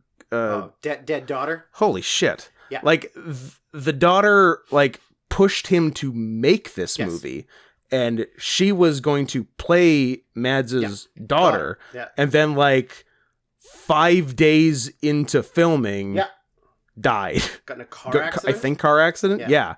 And ugh. That sucks. God damn. Yeah, that fucking sucks. Yeah. I'd forgotten about that until I revisited information on it. So I almost want to give it to him for that. For having a dead daughter. He won, right? No, Chloe Zhao won. Oh, of course she did. Yeah. Who then went on to make a really good movie after that when they gave her a budget. Too diverse. And Don't now, like it. Also, how dare you have a gay couple in a movie? Barf. I think 2. I think there were 2 same-sex relationships. Were there? And a bunch of interracial. And, yeah. Well, that's probably why she doesn't have anything in production right now. Draw the line, Chloe. Come on. So you gave it to Chloe Zhao? I didn't keep going. I know. Who'd you give it to? I gave it to... I don't know yet. I'm leaning towards 1. I'm leaning towards 1 also. I'll tell it and maybe it'll help you. I almost want to give it to Vinterberg for his dead daughter, and it's a very good movie. But I do think I want to and am going to give it to Florian Zeller because it's a very confined space movie. Yep. It's a very COVID movie. But what he did with the confined space is it was always interesting. It was well paced. It never got tedious. It never got boring because of how it was put together. So I think that was impressive that way. Does it make you feel any better that he directed The Son after that? Yes, which I haven't seen because I heard it wasn't that good. Yeah. Okay. So I'm leaning towards Zeller, who wasn't even nominated. Nope.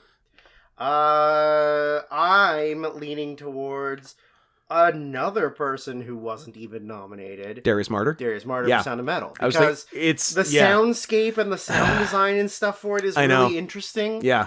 And the story's also really good. So... I think he'd be my number 2. Well, he gets your Golden Globe. That's great. And I don't know. It's a very interesting thing to take on as a project. The hearing loss thing and all that is really unique and interesting, and then gets abused next year. I'm gonna go with Darius Martyr for Sound of Metal. Nice. I like that pick. Best Picture. The original winner was Nomadland. I did keep it. I didn't keep it. The Father. I kept it. Kept it. Judas and the Black Messiah. I didn't keep it. Might have been my last cut. Mank. Obviously didn't keep it. Didn't keep it. Minari. I kept. I kept. Promising Young Woman. No. Nope. Sound of Metal. I kept. Yep. And The Trial of the Chicago 7. I did not keep. So far, we are lined up on everything we kept. Okay. Which is 1, 2, 3. Just 3. I think we might go 3 for 4 on the last 4. Aren't there 8? Yeah, I got Nomadland, The Father, Minari, and Sound of Metal. Oh, sorry, you kept Nomad, so we're 1 off. Oh yeah, I think we might go. Yeah, okay. Of course, I added another round, as you obviously did. Yes. I added Wolfwalkers, as I assume you also did. Yes. I added Borat subsequent movie film, as I assume you also did. Yes. And of course, I added My Octopus Teacher, because it's the saddest movie I've ever seen in my entire life. I didn't, because they because they don't. I know they don't do I know, but I wanted to give it recognition. No. That's completely fair. And also, there's no rule that they can't. They just don't for whatever strange reason. But it's funny because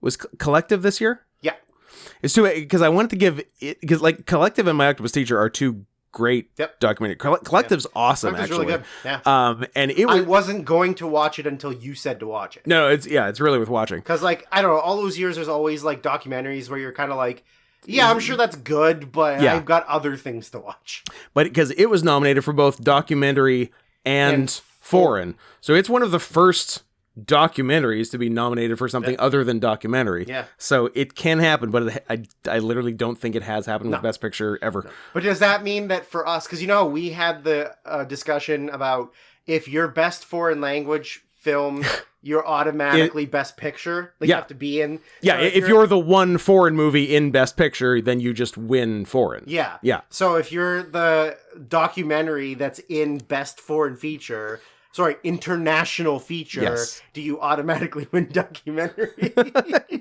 Even though maybe My Octopus Teacher is amazing. But... yeah.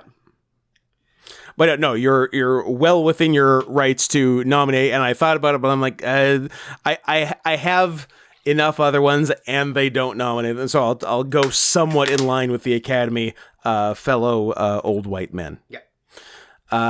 So you've said all of yours? That is everything I've got. So we co-have Father, Minari, Sound of Metal, Another Round, Borat, Wolfwalkers. Mm-hmm. And then you've got Nomadland, Octopus Teacher, one other one. Nomadland, The Father, Minari, Sound of Metal, Another Round, Wolfwalkers, Borat, and My Octopus Teacher. Okay. So then I've got... I think I know what your other one is. I've got three more. I think I know which one you've got. What three do I have? Christopher Nolan's Tenet. Fuck Tenet. The Mulan. The most Christopher Nolan movie ever made, and that's why it's bad. Just a movie where Christopher Nolan was behind the camera with one hand like looking through his little like light meter spectacle, and the other one in his pants jerking himself off. Christopher Nolan's greatest enemy is Christopher Nolan. Correct.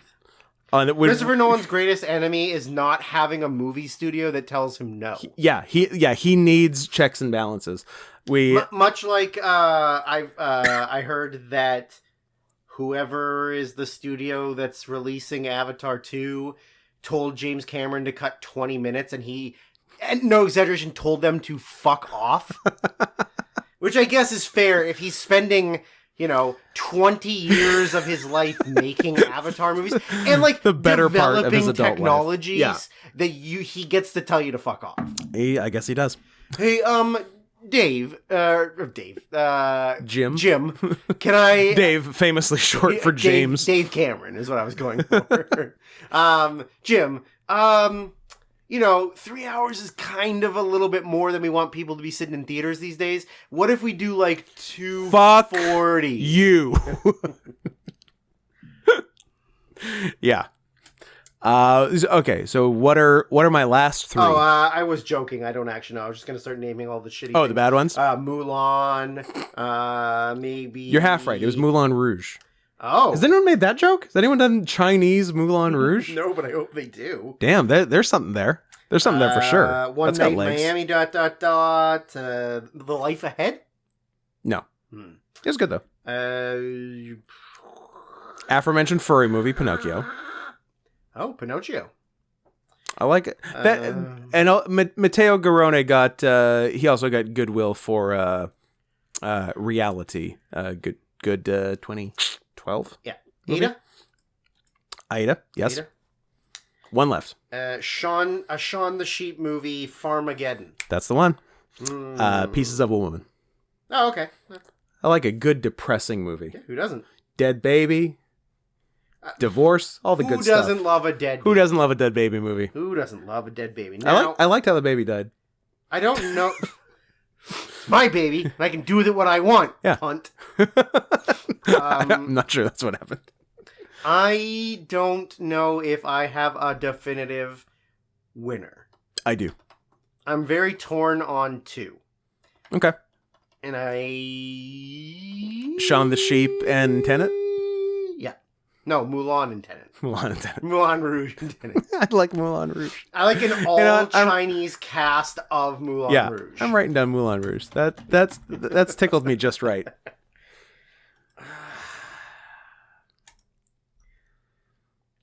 Man, I know it's like fictional awards and none of it fucking matters. But it sort of does. But it kind of matters to me. I don't want to look back at this and say, oh, you fuck, fucking why idiot. didn't I say... You dumb bitch. You dumb bitch, Drew. You stupid bitch. Okay, you have a definitive winner. I do. So you tell me your definitive winner, and we'll see if it's one of the two I'm swaying between, and whether or not I go copies or my own direction. One Direction? Yeah, straight. Are you mostly. Are you a Harry or a Zayn? I'm or one of the other ones. I was gonna say I'm a one of the third ones. Nice. I am giving it to the movie.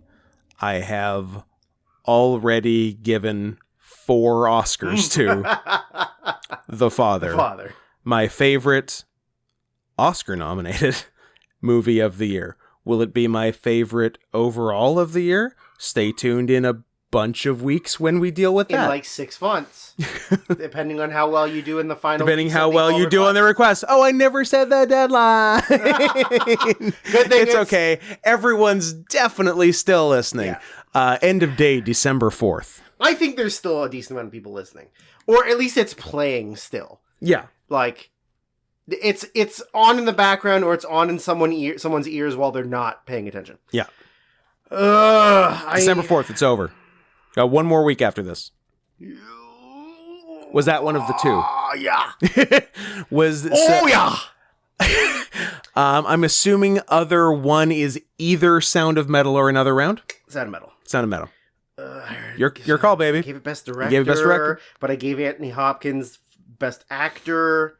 Can you stop saying Anthony Hopkins? His name's Anthony Hopkins. You don't know that? Sir Anthony Hopkins. That is really bugging me. You need to stop it. Fuck. You know what? You've already given The Father the Academy Award, so I'm going to give the Academy Award to Sound of Metal. Fair enough. Also, which one got a Criterion release? Yeah, that's what I thought. Probably both in time. I mean, maybe The Father in the future, but Sound of Metal already has one. Brag. You know what else did? Disney's WALL-E. Cool. Yeah, anyways. You know what else did? Con Air. Spoilers for request shows. Kung Fu Master. Stay tuned for that gem. I watched that the other day and I wrote a lot. So you're going to like the way you look. I guarantee it. We are sitting nicely at 2 hours and 47 minutes. Literally almost double last week's hour 24. Okay, so we should get 2 times the amount of downloads. Nobody seemed to want to listen to. I don't know why you wouldn't want us. I don't know why you wouldn't want to listen to a nice tight episode of us reviewing a previous episode. I don't know. I thought it was a nice idea. Yeah, it was funny. I liked it. I enjoyed it. I had a good time. And it was short enough that we could I'm carbon, they're carbon. Yeah. Why? What? I can't jerk off to reviews of my own podcasts. I don't want to live in that world. It would be un-American for you to do that. Yes, it would. I do like this is exactly double as. Yeah. So here's the bargain, ladies and gentlemen. If this doesn't get double the views, listens, however you do it, audio or visual, of last episode, that's it. Everybody dies. How about that? I'm going ultra mega mass homicide. Tracy's Mothers, baby. Tracy's Mothers. That's what's happening. So you know the deal, everybody. Let's get it in. Let's get it in inside 249. So it is in fact exactly double. Manscaped.com, promo code CATS20. Buy something. For the love of God! Right now, you need to make this happen. And guess what? If you do, you get a treat. Maybe baby gets a treat. And requests over on December 4th. Get them in now. If you wanna fucking scrap the whole thing, let's talk, baby, because I am listening. And go ahead and subscribe at youtube.com/@notscotthenson. You want to go top tier simp. Dude dogs and thick hogs are nice, but at the end of the day, if you want daddy's attention, you know how to get it. Drew, final thoughts. You got 15 seconds, but try to go under. 15 seconds, you say? Mm-hmm. That's not a lot of time. Sure isn't. Good night, everybody.